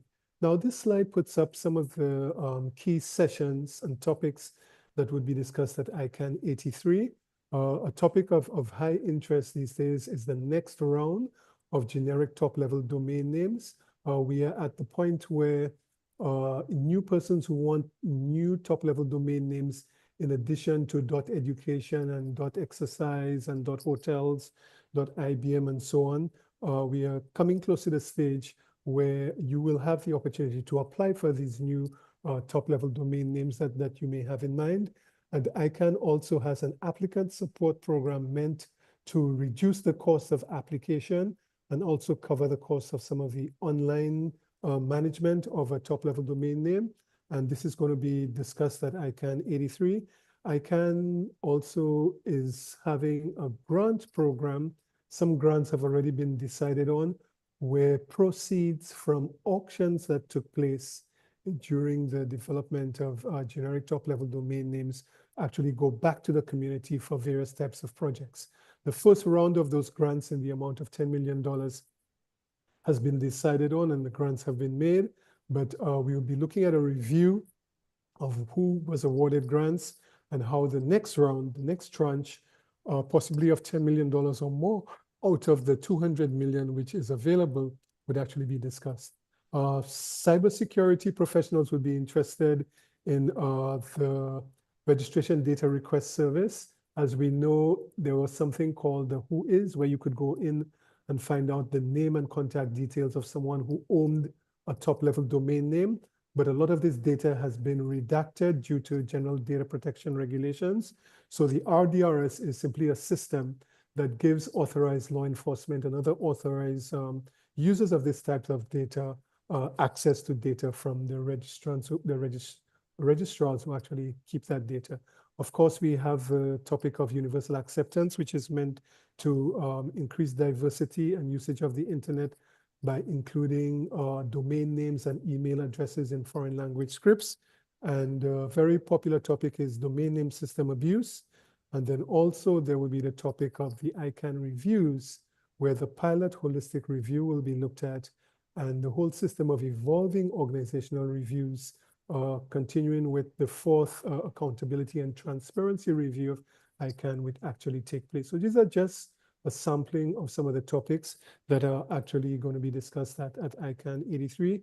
This slide gives some information on the grant program and the value of grants that was applied for and the average amount of funding requested and the median amount requested. Also, we have the generic top-level domain names, and we see some examples here of new top-level domain names that have come into the root, .dance, .paris, .charity, .chase, and the ones we already know, .com, and so on. And in these new top-level domain names, we have domain names in foreign language scripts. As we see here, the Russian, the Chinese, and Arabic script are actually available for use in email addresses and top-level domain names. And one of the areas of big discussion on this is the new generic top-level domain name program and also the applicant support program, the ASP. Of course, I mentioned RDRS, the Registration Data Request System, which is of interest to cybersecurity and internet security professionals. There's a lot of discussion on that. And basically, this brings me to the end of my short presentation on ICANN 83, which is a ICANN policy forum coming up in Prague, the Czech Republic, from the 9th to the 12th of June 2025. So I will stop here and open up if anyone has any questions for me on this upcoming ICANN meeting. All right, thank you very much, Albert. I'm sure you'll make these slides available to us so that we can put them on the event site that people can access. There's information there, but unfortunately, we can't get to all of it right now. So thank you very much. We look forward to ICANN 83 in Prague in June. Let's continue into June, the 17th to the 27th of June in Geneva. There is the ITU annual council meetings. Council, of course, is the organization within the ITU that runs the business of the ITU between plenipotentiary conferences, which are held every 4 years. So council meets annually in June in Geneva. At council, the Bahamas is a representative in the council, and they watch the interests of the Caribbean generally in terms of what's happening at council. So we will have Ms. Michelle Grell-Birrell, who is the International Relations Advisor from the Utilities Regulation and Competition Authority in the Bahamas, to brief us on the upcoming ITU council meetings. Michelle, you there? Yes, I'm here, Nigel. I'm online. Good afternoon. Okay, we don't have slides today. I'm going to give a brief update. As Nigel mentioned, council is in June, in a couple months. It's early days, so an agenda has not been published yet. So what I thought I'll do is just give a high-level overview of council, the role of council, some of the matters that are normally brought before council, and just some of the key matters that we expect to be discussed at council this year, but still to be confirmed because, as I said, the agenda and documentation hasn't been published yet. So persons may know that the ITU is governed by the Plenipotentiary Conference, which is the highest policy-making body of the ITU, which determines the future direction of the union and its activities. It meets every 4 years. The council, on the other hand, meets once a year to ensure that the ITU is carrying out these activities in accordance with the strategic plan agreed by the Plenipotentiary Conference. The Bahamas is one of the 9 member states in the Americas region represented on council, which has 48 seats in total. So the work of council is also supported by council working groups and expert groups, and they address specific technical, strategic, and policy issues. In the first ICT forecast meeting, we went into some detail on the particular issues that were being covered by the council working group cluster that took place in February. We looked at the council working group on child online protection, on the internet, finance and human resources, WSIS and SDGs, the international telecommunications regulations and strategic and financial plan, as well as the informal expert group for the World Telecommunications Policy Forum that will be taking place next year.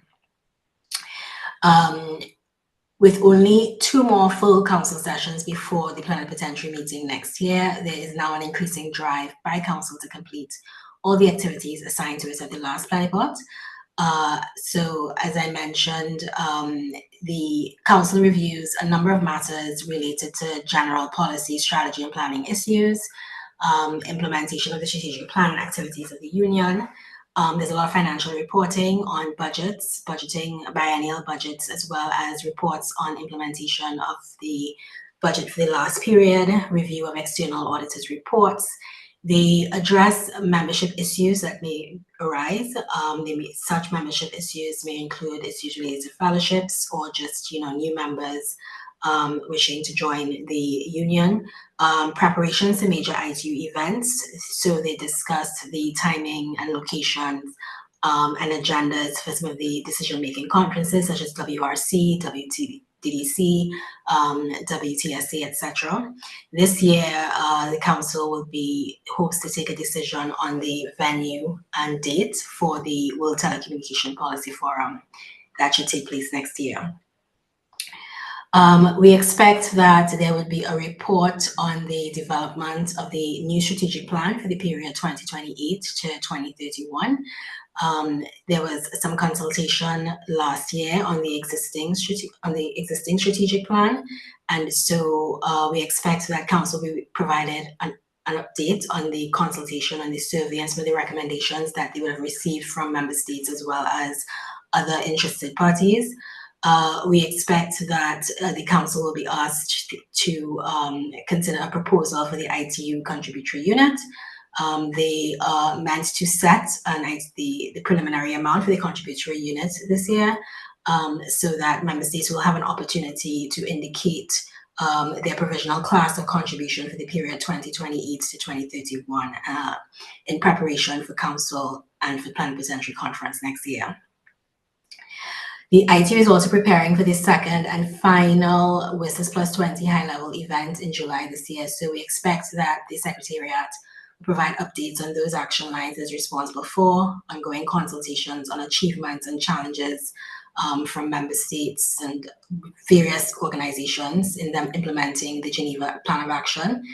And they would also provide an update on the future of WSIS given the recently adopted Global Digital Compact. We expect to get other updates from most of the council working groups that I mentioned earlier, and also an update on the new ITU headquarters project, transmission roadmap, and some work that they are doing to upgrade their new website. And that's all we have to report on for now. Thank you. If anyone has any questions, I can answer them. I would also share the the web address for the ITU Council website so that further information can be obtained.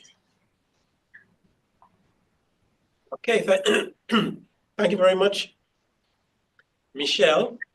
And of course, council is sort of like the board for ITU on an annual basis. So they will be addressing matters that are operational as well as matters that are financial and that relate to development as well. So everything gets there.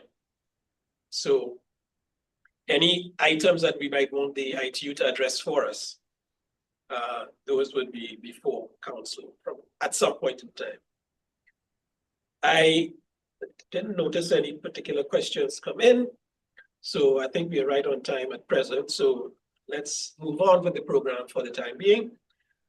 And I'll invite, it looks like we missed one from April because the next one is ARIN 55, the American Registry for Internet Numbers.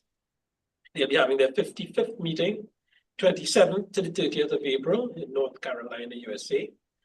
Mr. Nate Davis, who is the Senior Government Affairs Analyst for ARIN, would give us some more information on this. So let me invite Nate to take the floor. Nate? Yes, good afternoon, everybody. Let me pull my presentation up unless you have it. Let's see here.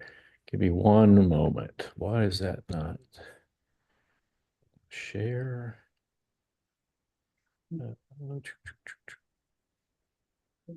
Looks like I'm having difficulty sharing my presentation. We're seeing something now. There we go. All right. Are you able to see it? Yeah. We're able to see it. It's not in presentation mode, but let me change you that. can live with it as it is. It's not too dense. There we go. All right. So thank you, Deputy SG. Appreciate the opportunity to present today. This is actually, I'm going to talk a little bit about the ARIN 55 meeting. This is something I had mentioned at the first quarterly forecast meeting for the CTU. And I appreciate the time and opportunity to revisit this again. We're going to take everybody back to this month, if you will. And that is, as Deputy Secretary General mentioned, the meeting is occurring this month, later this month in Charlotte, North Carolina. One of the key factors of a successful ARIN meeting is having our fellows attend. And I wanted to mention that we're having 5 fellows attend this forthcoming meeting that are from the Caribbean region. And wanted to remind everybody of our fellowship program. It's an interactive learning opportunity for individuals who are interested in internet governance policy and more about ARIN and how the overall global internet governance framework actually facilitates advancing the internet throughout the world. What fellows can expect is the program takes place twice a year. They'll receive in-depth training, including having a mentor assigned to them that'll step them through the process and engage with them during the meeting as well, in addition to their either in-person participation or remote participation at an ARIN meeting. Applicants are selected by a committee to attend the upcoming meeting. So I wanted to take the opportunity to mention this now because it is a little bit of a lengthy process. When the fellowship period opens, applicants are invited to submit their applications. They are then reviewed and accepted by the fellowship selection committee. And after that selection is done, we then work with the applicants to secure both their travel plans as well as any necessary visas. So it takes a little bit of time in doing this, and we certainly want folks to make sure this is not something that happens within the next day or two. Moving on. So as mentioned, the 27th through the 30th of April this month in Charlotte, North Carolina, we'll be having the ARIN Public Policy and Members Meeting. On Sunday, we will be having an RPKI deploy-a-thon. That's an in-person workshop, if you will, to help organizations who want to participate in RPKI to advance secure routing, enable them to participate in setting up those ROAs. The venue is the Hilton Charlotte Uptown. Participation for Aaron 55 is both in person as well as remote, but does require registration. Participation is free regardless whether you're in person or remote, but we do require participation. Some of the things that folks can expect and why would you want to participate is broad Aaron participation is key. So we certainly like to have the voices from our Caribbean region participate in the meetings. You'll receive reports from the Aaron Board of Trustees, as well as operational reports from many of the Aaron departments within the organization. And in a broader sense, you'll hear updates from a number of resource organization, the NRO, as well as the Address Supporting Organization and other regional internet registries. As a reminder to folks who may not be familiar with Aaron, Albert Daniel mentioned earlier one of the N's in ICANN is numbering. So along with LACNIC, Aaron is one of the 5 RIRs that actually distributes internet number resources, and that is IPv4, IPv6, and autonomous system numbers to the Caribbean region. So the Caribbean is a key part of the Aaron region, along with LACNIC. I'll close just by saying mention one other item is that we have a grant program that will be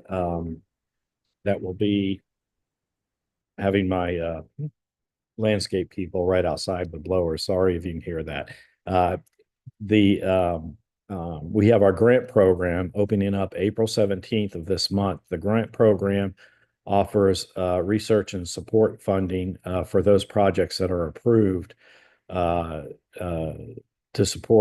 receive financial support. Some examples is we've provided funding to stand up internet exchange points in the Caribbean, as well as research projects that benefit the internet development and growth. So we welcome those applications as well for research projects and grants beginning April 17th. That concludes my presentation, and I welcome any questions if there are any. Thank you very much, Nate. I don't see any questions popping up at the present time, but we'll let you know. I've had the opportunity of attending Aaron meetings in the past, and certainly for people involved in network operations and understanding the assignment and usage of internet numbers, they're very, very useful in understanding the operations and the policies that go behind the assignment process. So thanks a lot, Nate. We're almost at the end, folks. We have 2 more presentations before Global Industry Watch. Remember that Global Industry Watch is looking at the Moonlight project, which is a lunar orbiting satellite system, which is, quite interesting because we are expanding the frontiers of our communications. So it will be quite interesting to hear of. Just before we get to that, though, we'll be hearing about the School of Digital Transformation and Innovation in the Caribbean, which would be at least its 2nd edition, and that is scheduled for the 16th to the 20th of June in Trinidad and Tobago. To tell us about that would be Mr. Dimitris Heraklios, Associate Economic Affairs Officer of UN ECLAC. And I'll invite Dimitris now to give his presentation. Over to you. Hello, Nigel. Hello to everybody. Thank you for the floor to present the School of Digital Transformation and Innovation. I will share my screen. And please let me know if you can see my presentation. We are seeing it in, what mode is this? In presenter's mode or is presentation? It's not presentation yet. What about now? Yes, very good. Thank you. Okay. Richard. Sorry, just give me a minute because I can't, although you can, I can't see it. We were seeing it, but it's gone back now. Yeah, something.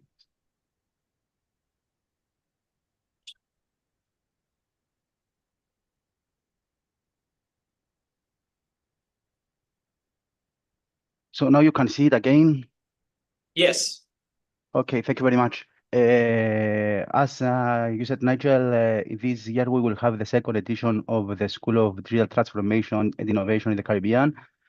It's a collaborative effort between United Nations Economic Commission for the Latin American and the Caribbean, the Development Bank of the Latin American and the Caribbean CAF, CEDIC Brazil, which partners with UNESCO Innovation Lab, the technical community, which includes, I can see Michelle Ignacio Estrada here, which is a part of the steering committee as well, which includes the LACNIC, ICANN, the internet community, LACA, IX, LACNOC, Red Clara, ARINC, LACTLD. Of course, the University of West Indies, I can see in the audience Professor Malalai and Professor McNaughton. And the effort will not be possible without the support and the full engagement of the Caribbean Telecommunication Union. I would like to extend a special recognition to Michelle, Trevor, and of course Francola Jones, which will not be possible anything without her support. And as you said, will be held this year, the second edition of the school in between 16 and 20 of June in Port of Spain.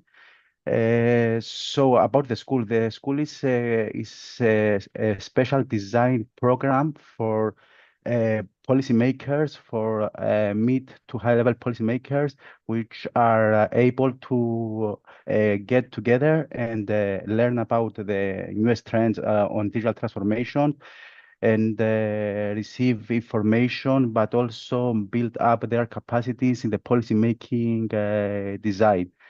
Of course, it's an effort which plans to facilitate the exchange of insight on emerging technologies. And we understand that this school is in a progressive mode, a continuously progressive mode, as the digital transformation process is not stopping and is always on move. So this year we'll have the second edition of the Caribbean version of the school, but we will also have the 11th edition of the Latin American version of the school. Until now, more than 30 policymakers and significant digital transformation stakeholders have been benefited in the first version in the Caribbean, and more than 350 in the 10 parts version in the Latin America. And last year, I have to say that we had a very good momentum, a very good discussions generated, and the whole experience was assessed for the participants as very, very, very effective and very, very beneficiary. So it's in this momentum that we plan to build this year. And by this being said, it's important to highlight why a tailor-made Caribbean edition is needed. We know very well, as I said, that there is a Latin American version, that was open previously for the Caribbean countries. But in reality, the commission of the organizers, of the partners, after recommendations from the region, they decided to create the Caribbean edition, as the Caribbean edition will be able to address topics and thematics which are very, very, very urgent and tailor-made for the Caribbean needs. So the school for the Caribbean is 100% tailor-made for the Caribbean, from Caribbean experts in vast majority. and addressed to the Caribbean policymakers. And this is what is make it special. As we know, there are a lot of capacity building efforts worldwide, a lot of online courses for policymakers, but our goal and our plan is to create 100% dedicated school and material for the Caribbean policymakers. So this year objectives, the objectives, the general objectives of the school are advanced policy development, which is a primary objective. We want to support the countries and the policymakers to build effective and beneficiary policies for their people. We have to make sure that nobody will be left behind. Foster digital inclusion, of course. The resilience is a prime topic in the Caribbean. Promote ethical AI and data governance, strengthen regional cooperation, and build on technical and strategic capacities. And this year we have some specific pillars which are built within the agenda of this year's school. Technical community will have the opportunity to speak in deep about internet operation, actors, and current challenges. We have a special focus on artificial intelligence and digital innovation, of course, always in the context of the Caribbean and in the context of supporting the policymaking process. Meaningful connectivity. It will be an advanced panel this year, which again will address the issues that they are most urgent and most underlined in the Caribbean. The infrastructure and resilience and regulation, measurement and visualization. And finally, we have the regional cooperation, which is one of the key elements of the school as we plan to bring to Port of Spain policymakers for the majority of the countries of the region, which they will have the opportunity to discuss and exchange best practices and ideas. And of course, as I said, it's important to underline why a school, an in-person school is needed. There is a ton of material, a ton of capacity building programs, a ton of initiative which can benefit the policymakers as well. We could develop for the Caribbean an online on-demand course, but in reality, we want to promote the regional approach, the understanding that the problems are common, the challenges are common, and we need a common approach and a common, let's say, answer to all the issues. So for a week, the policymakers of the region, senior policymakers on digital transformation from the region will be together, and this creates an advancing momentum on the digital transformation process. So the event details are, as I said, between 16 and 20 of June on 2025. Will be in Port of Spain. We will have a daily program from 9 o'clock in the morning until 5:30 in the afternoon. It is only in person participation. The language, of course, will be in English, and the registration is by invitation only, but we highly encourage the policymakers and the countries and all the digital transformation national stakeholders through the CTU Secretariat, which acts as the implementing partner, and to contact Ms. Franco Lanchon and to express their interest. By the end of April is the deadline, and the selection committee will be address all the expressions of interest, and will send the invitations. So this is more or less on the school. I had the opportunity during the panels to set up a very quick slide, and just I would like to inform you about some more events that are taking place for the Caribbean or on the Caribbean, or in Latin America or for Latin America and the Caribbean. It's only the very main events that are planned from ELAC, the Digital Agenda for Latin America and the Caribbean, but also from EULAC Digital Alliance.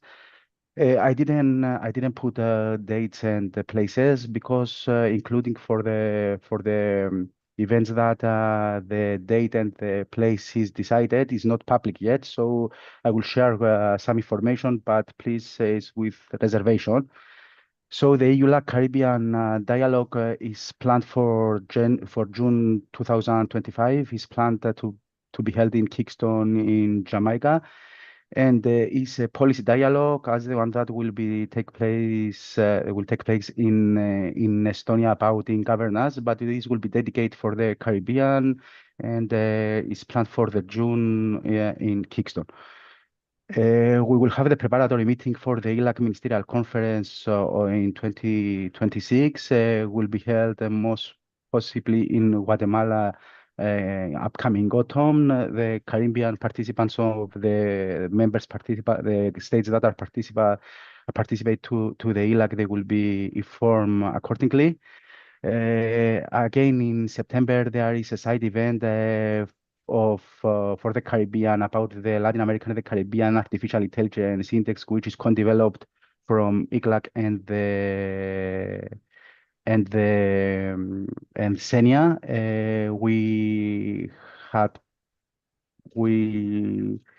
We have a further dedication, and we are putting a lot of effort to expand the index for the Caribbean countries. Last year, I think were 4 Caribbean countries assessed in the second edition of the Artificial Intelligence Index.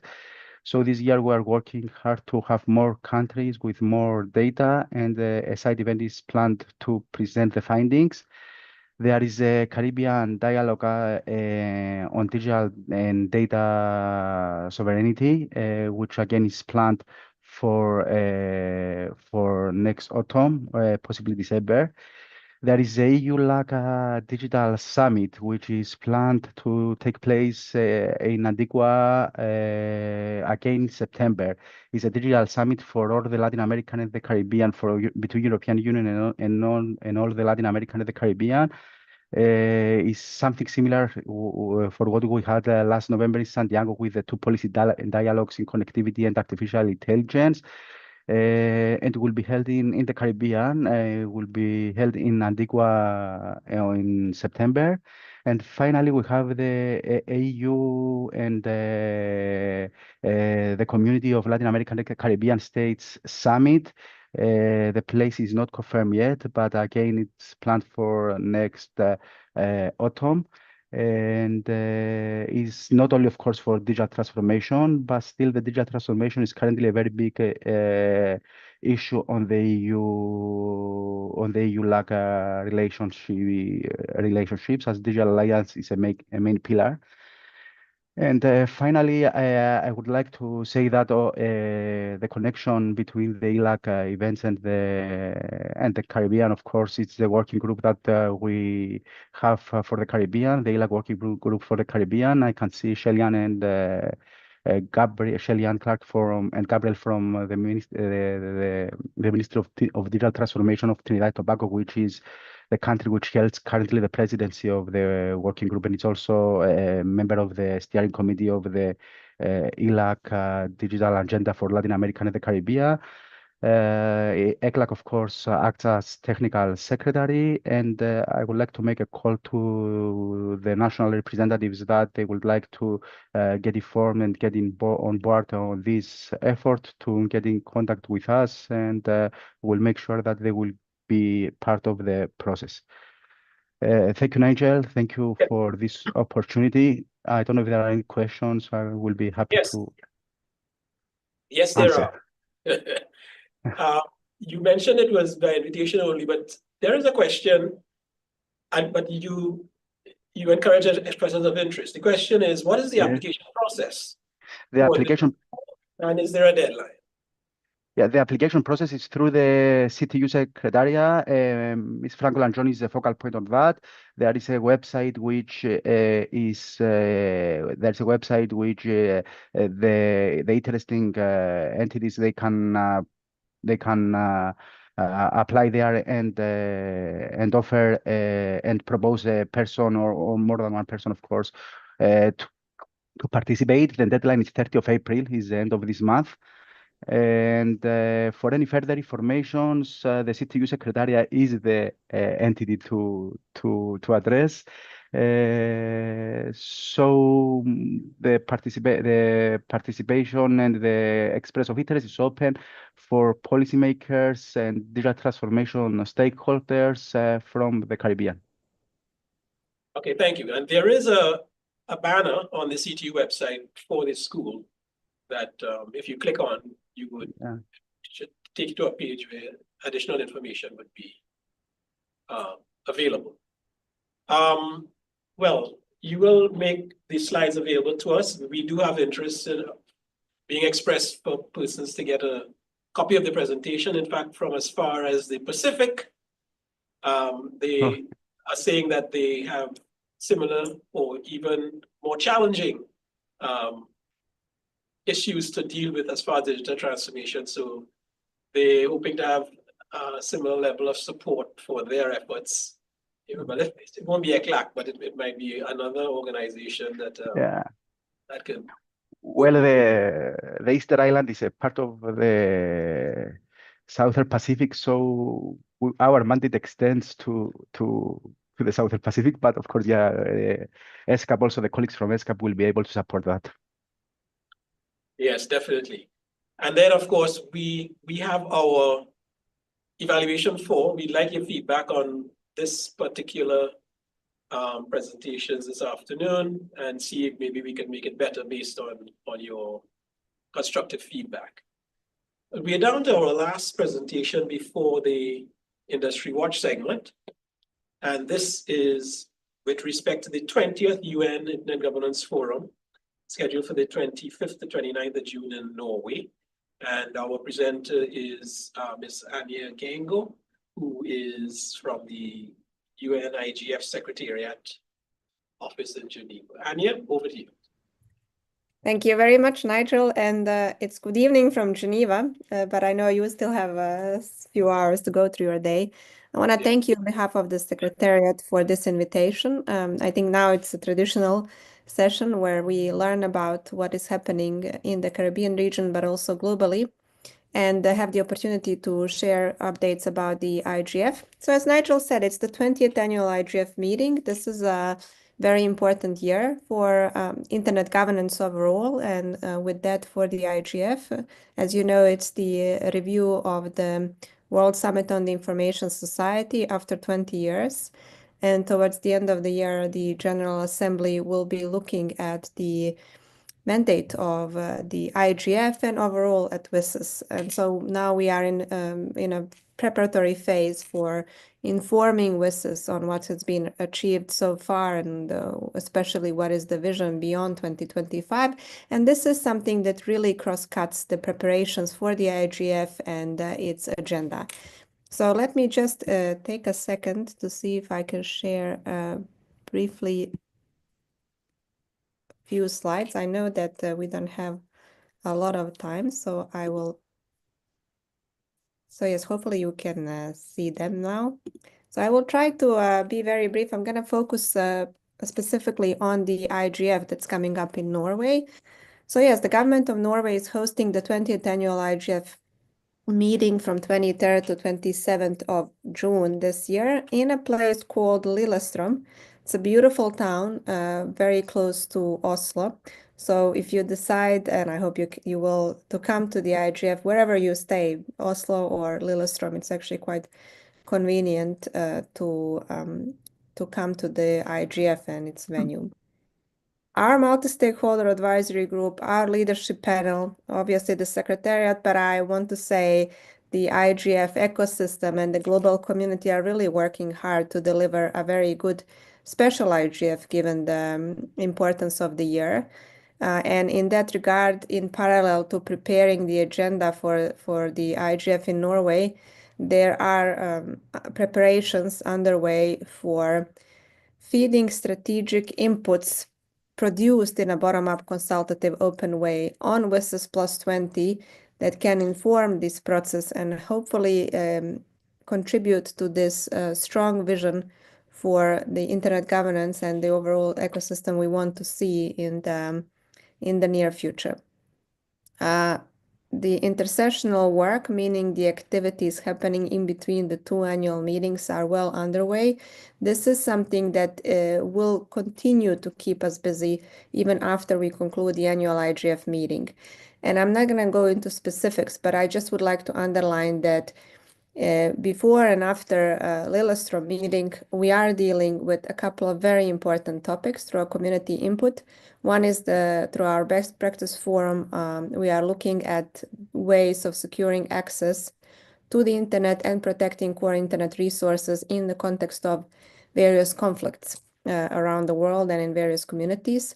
We're also looking through the policy networks on internet fragmentation, meaningful access, as well as governance of artificial intelligence. And there is a growing number of dynamic coalitions, now 32 community-based coalitions working on unpacking particular issues on internet governance, from gaming to IoT to connectivity to access in libraries and so on.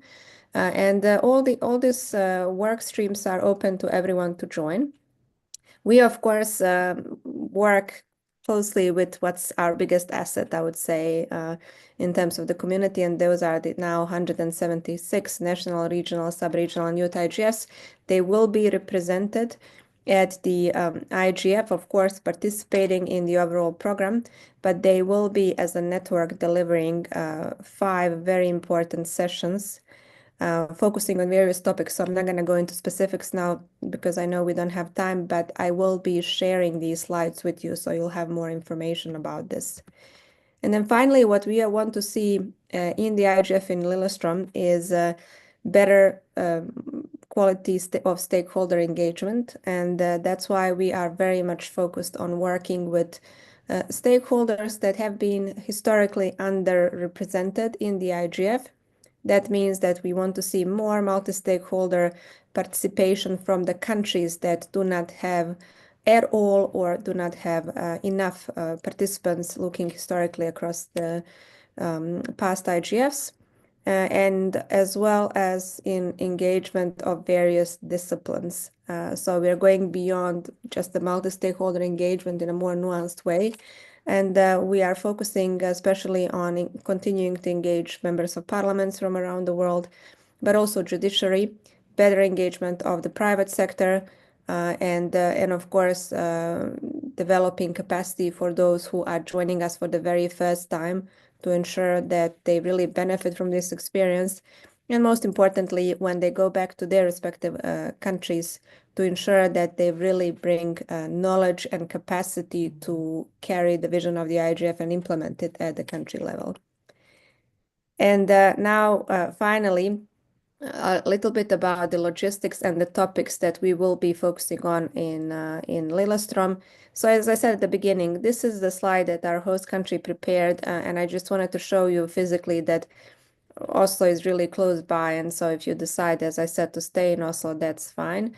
We are working with 4 different ministries as our counterparts, and in that sense, we will be, I believe, seeing different sectors represented at the IGF. So you can see here that in addition to Ministry of Digitalization and Public Governance, we are having close cooperation with the MFA, Ministry of Culture and Equality, as well as Ministry of Trade, Industry and Fisheries. And maybe the last one is particularly important given the specificities of the, not just Norway as a country, but the region overall. We hope to see the missing disciplines at the IGF as well. And a little bit about the topics. I mentioned at the beginning that this is the year of WSIS. It's also the year of implementation of the Global Digital Compact. And it is the year in which we are more and more aware as an official record that we as a community are behind in achieving the Sustainable Development Goals. So with all this understanding, the IGF thematically will be supporting all these streams as much as possible through discussions on its overarching theme, which is building digital governance together, and then through discussions that will be carried to close to 200 sessions focused on topics of universal access and digital rights, sustainable and responsible innovation, digital trust and resilience, all the way to matters of digital cooperation. The strategy of the IGF is to streamline all these discussions to ensure that we indeed come up with tangible outputs, which will then, as I said at the beginning, support these important processes on which decisions are being made, such as the WSIS plus 20, but also the GDC implementation and the 2030 Agenda for Sustainable Development. We do expect a rich high-level participation from various countries, and I think this momentum of importance, in terms of the WSIS particularly, is attracting more stakeholders, and so the high-level sessions will be spread across 5 days. That means that we will have high-level participation throughout 5 days, discussing topics which we, as well as the host country, see as critically important, and that is the information space and in relation to human rights, child protection online, concept of digital public goods, AI with respect to future of work, and of course the WSIS plus 20, which will have a dedicated high-level sessions. I'm not going to go into session types. As you know, the IGF is always very diverse when it comes about the formats and just opportunities of engagement, and that trend will continue also in Norway. But I want to say just 2 things. We do expect a meeting which will be more focused, not just thematically, but also in terms of the quantity. So there will be less sessions than what the community is used to in the past couple of years. And we're going to try to streamline all that, as I said, and have all that resulting in concrete, tangible outputs. A number of outputs are being planned now, but what we know for sure is that the IGF messages from Oslo or Lillestrøm will be action-oriented messages nested under the sub-themes of the IGF, including on WSIS plus 20, which will then feed broadly into the various processes around the world at country, at region level, but also at global level. And finally, this is the timeline of the IGF. The point is that nothing stops with the 27th of June when we conclude with the 20th annual IGF meeting. I would say just quite the opposite. It will be a base for us to continue building on its outputs and outcomes, especially as we are heading into the WSIS plus 20 intensive period of consultations all the way to the high-level events in December at the General Assembly, and our intersessional work will continue, as I said, all the way until the end of the year. So with that, I will stop here, but I'm more than happy to respond to any of the questions. Thank you. Yes, thank you very much, Anya. It's a bit challenging this year for sure because it's coming, what, 6 or 7 months after, 6 months after the last IGF. So I understand the pressure of time and also the pressure to concentrate the focus on fewer points this time. We do have one question here about feedback for travel support requests for the IGF. Any idea on when that would be available? Yes, thank you very much, Tariq, for a good question. So we do expect that we will inform all applicants on the status of their applications by the end of this week. We were just waiting internally for budget confirmation, and I think we're close to confirm that. So we are aware of our responsibility, and we will be in touch with everyone who applied, which is a pretty large number, I have to say. I'm sure. I'm sure it is. All right, thank you very much. I don't see any further questions at present, so we look forward to the work of the IGF this year, and through the NRI's network, we'll contribute as best we can as well. All right, folks, that takes us to the end of the event presentations, and now we look at what's happening in the industry, and something very interesting is happening in the skies above us. And Mr. Ryan Johnson, who is the Senior Director of Global Market Access and Government Affairs, lead for Latin America at Viasat, is going to tell us about the Moonlight Project. Yeah. So I'll turn over to Ryan now to blow our minds with this space age type development. Great. Well, No hopefully you pressure. can see my screen there. Good Yes, yes. afternoon, everybody. I'm really excited to be with you today virtually and to see so many familiar faces and names on the Zoom call. I want to talk about what I think is one of the most exciting missions in the space industry today. As humankind begins to imagine a long-term presence on the moon, Viasat has partnered with Telespazio and the European Space Agency to provide the first ever permanent communications and navigation network for lunar orbit and lunar surface operations. So I usually come in here and talk to you about how we're a global communications company, but I think really we're already operating deep space missions, lunar and Mars missions with a variety of national entities, and now this lunar satellite network. So maybe it's better to say that we're an interplanetary communications company. But fundamentally, we still believe in connecting everyone and everything to unlock potential for everybody. Just really briefly, Viasat was founded in 1986 as a manufacturer of satellite components for governments and for industry, and we've grown to become a leading global network operator. You know us from other CTU events and other forums where we've spoken about things like disaster response, Earth stations in motion licensing, WRC agenda items, and everything in between. And those are all important issues for our business, but there's a little bit more to the company that's worth mentioning. And the focus of my presentation today is that we're at really the cutting edge of space research, connecting missions to Mars and to the moon for a variety of national space agencies. We're trusted by world leaders for secure, resilient communications, including on board Air Force One. And for decades, we've been a manufacturer of gateways, user terminals, and satellite payloads in LEO and GEO.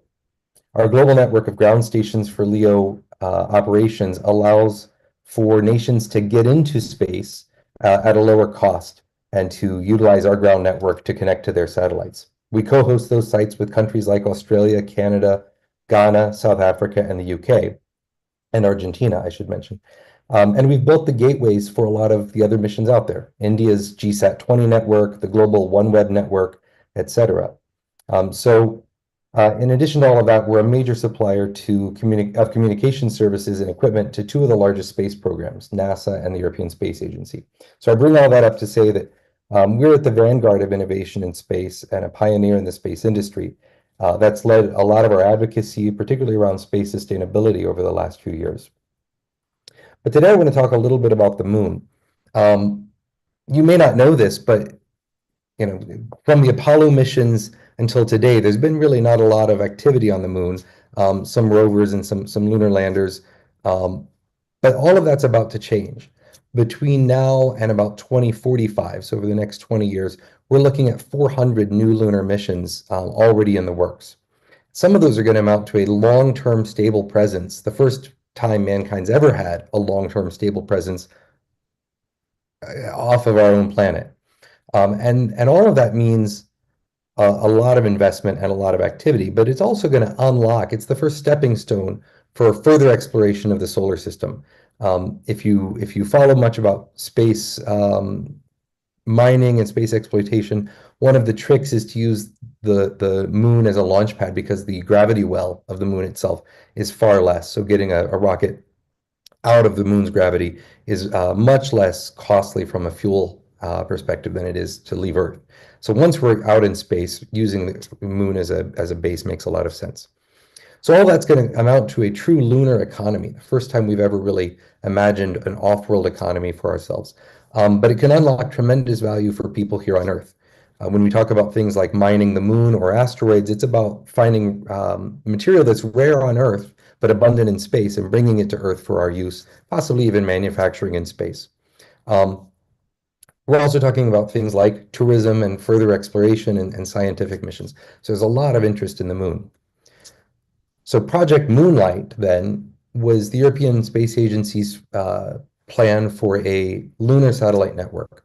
And that's going to be effectively both a GPS kind of network for navigation and a backbone for communication. So it's both of these services in one set of satellites. You'll have 5 satellites total, including coverage of the lunar South Pole, which is really attractive for the potential for mining because there's likely frozen water on the surface of the moon at that location. which can then be developed into hydrogen for rocket fuel. The navigation system is going to reduce the complexity needed for lander craft, both autonomous and manned missions or crewed missions. And so that's all about increasing safety. If you have read any of the histories or watched any of the documentaries about the Apollo 11 lunar landing, one of the things that you probably know is that Neil Armstrong kind of had to eyeball it as he was coming down because the computer on board the lunar lander started to provide inaccurate responses, right? We always talk about how our cell phones have more power, more computing power than what was used to get to the moon. And it's very true. There were some bad readings and a skewed result. We don't want to have people eyeballing it every time they go to the moon if we're trying to create 400 missions there. So having a GPS system, a lunar positioning system, in fact, is going to reduce the complexity and increase the accuracy of these missions. So it's a very important step towards safely exploring the moon. So all of that comes to what is Viasat's role in this mission. Fundamentally, Viasat's going to design the communications network, and that's going to include the satellite payloads, antennas, both for use on spacecraft as well as on the ground, and the ground network that will remain here on Earth. We're doing all of that under a contract with Telespazio, which was the European Space Agency's prime contractor for this mission. And there's a few other European companies that will be involved in building and launching the system. So Thales will build the spacecraft that the satellite payloads will go in, et cetera. This is a pretty short-term mission when you consider the complexity involved. But our goal is to have the initial capacity in place in 2028 and have all 5 satellites functioning by 2030. So we've got about 5 years to get this not just off the ground, but all the way out to the moon and operating. And another thing that I think is really important for unlocking that potential of the lunar economy is the fact that this is a standards-based network, right? So when we talk about things like MSS for direct-to-device, that's another key area where we think standards-based interoperable architecture is going to lead the way to allowing more people to participate in what we're doing. And the same thing applies here. So these are standards that were developed by NASA, the European Space Agency, and the Japanese Space Agency, but they will allow other countries to plug in and participate with their own lunar projects. So we're quite interested in seeing how this evolves over the next, not just the next 5 years as we launch and deploy it, but even beyond that as we operate this. All of that comes to just one minor thing to bring everybody's attention to. The moon is being looked at for WRC 27. Agenda item 1.15 calls for certain bands to be studied for lunar orbit communications. Certainly, there's a lot of work still to be done on these agenda items. I'm not going to get into all the details of it now, but wanted to flag it for everybody's interest. You can see the bands here, and we can make this available after the presentation today. But certainly continue to pay attention to this because I think the direction that the ITU is taking towards establishing specific frequencies to allow harmonized use of frequencies in and around the moon is going to mesh very neatly with what we're doing with Project Moonlight. Sorry. So with that, I'll conclude my presentation. Certainly looking forward to all of your questions and to seeing how we can work on this together. Thank you. Thank you very much, Ryan. I think the idea of a GPS for the moon is quite an interesting piece of foundational infrastructure that will allow a lot of other things to happen. So congratulations to Viasat for being on the forefront of that work. Thanks. Let me see if you have any questions that came up. Not seeing anything. There's a raised hand. There's a raised hand. Okay, somebody can help me with that. Yes, Sandra. Sandra. But we have to allow her in. Okay, so someone will allow her to raise a question.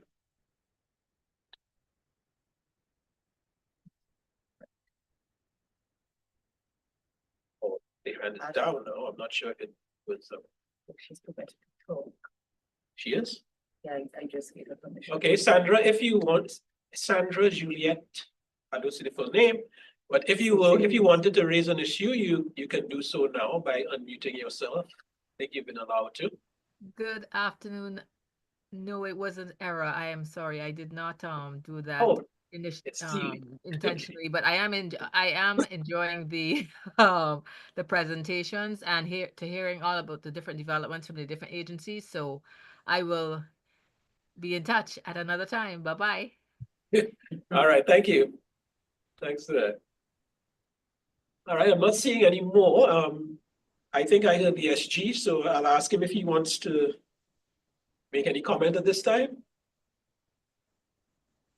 No, thank you. A very interesting and enlightening presentation from Viasat as always.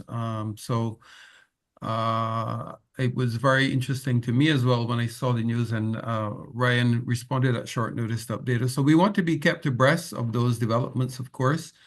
It is interesting in terms of well, the project that is being proposed, and in terms of the issues surrounding the laws governing the exploitation or exploration of the moon, in particular when it comes to exploiting natural resources, etc. How is that being governed? Yeah, it's a great question. So there are some rules around the exploitation of different celestial bodies. Those are typically done through treaties at the United Nations through UNUSA. Fundamentally, there's an agreement that commercial enterprises that are flagged by a given country can operate in space and conduct commercial activities under the liability of those states. But there's nothing protecting any particular part of the moon yet. And I think it's a really interesting field of study, in fact, because there are some calls for protecting parts of the moon the way we protect, say, natural parks on Earth. And so we do want to make sure we balance our quest to take advantage of those resources with the need to protect them for future generations. Yep, thank you. Thank you, Nigel. I don't have any other questions, Nigel, at this point. I know we are very, very well, we passed the time. Yeah, just from me, I want to say thanks to everyone who presented. It was very informative. We've shared a link for your feedback and as to how we can improve these meetings going forward. I want to thank all of the participants as well who stuck around. I think at the peak we were about 111 or so. We know people are in different time zones and had to drop off as well, but I found the interaction and the discussion very interesting. So we appreciate your feedback as well as to how we can improve on these going forward. So thanks from me personally, and I'll hand it back over to you, Nigel. Thank you very much. Yes, and I'll say a general thank you to all our presenters. I think it's a long session, 2 hours and a half and more.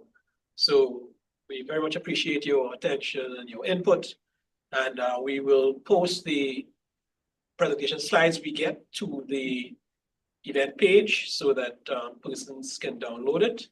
We've received 6 submissions for the survey thus far. 6 so far? Yes. Okay. We received 6 responses to this survey thus far, Michelle is telling me.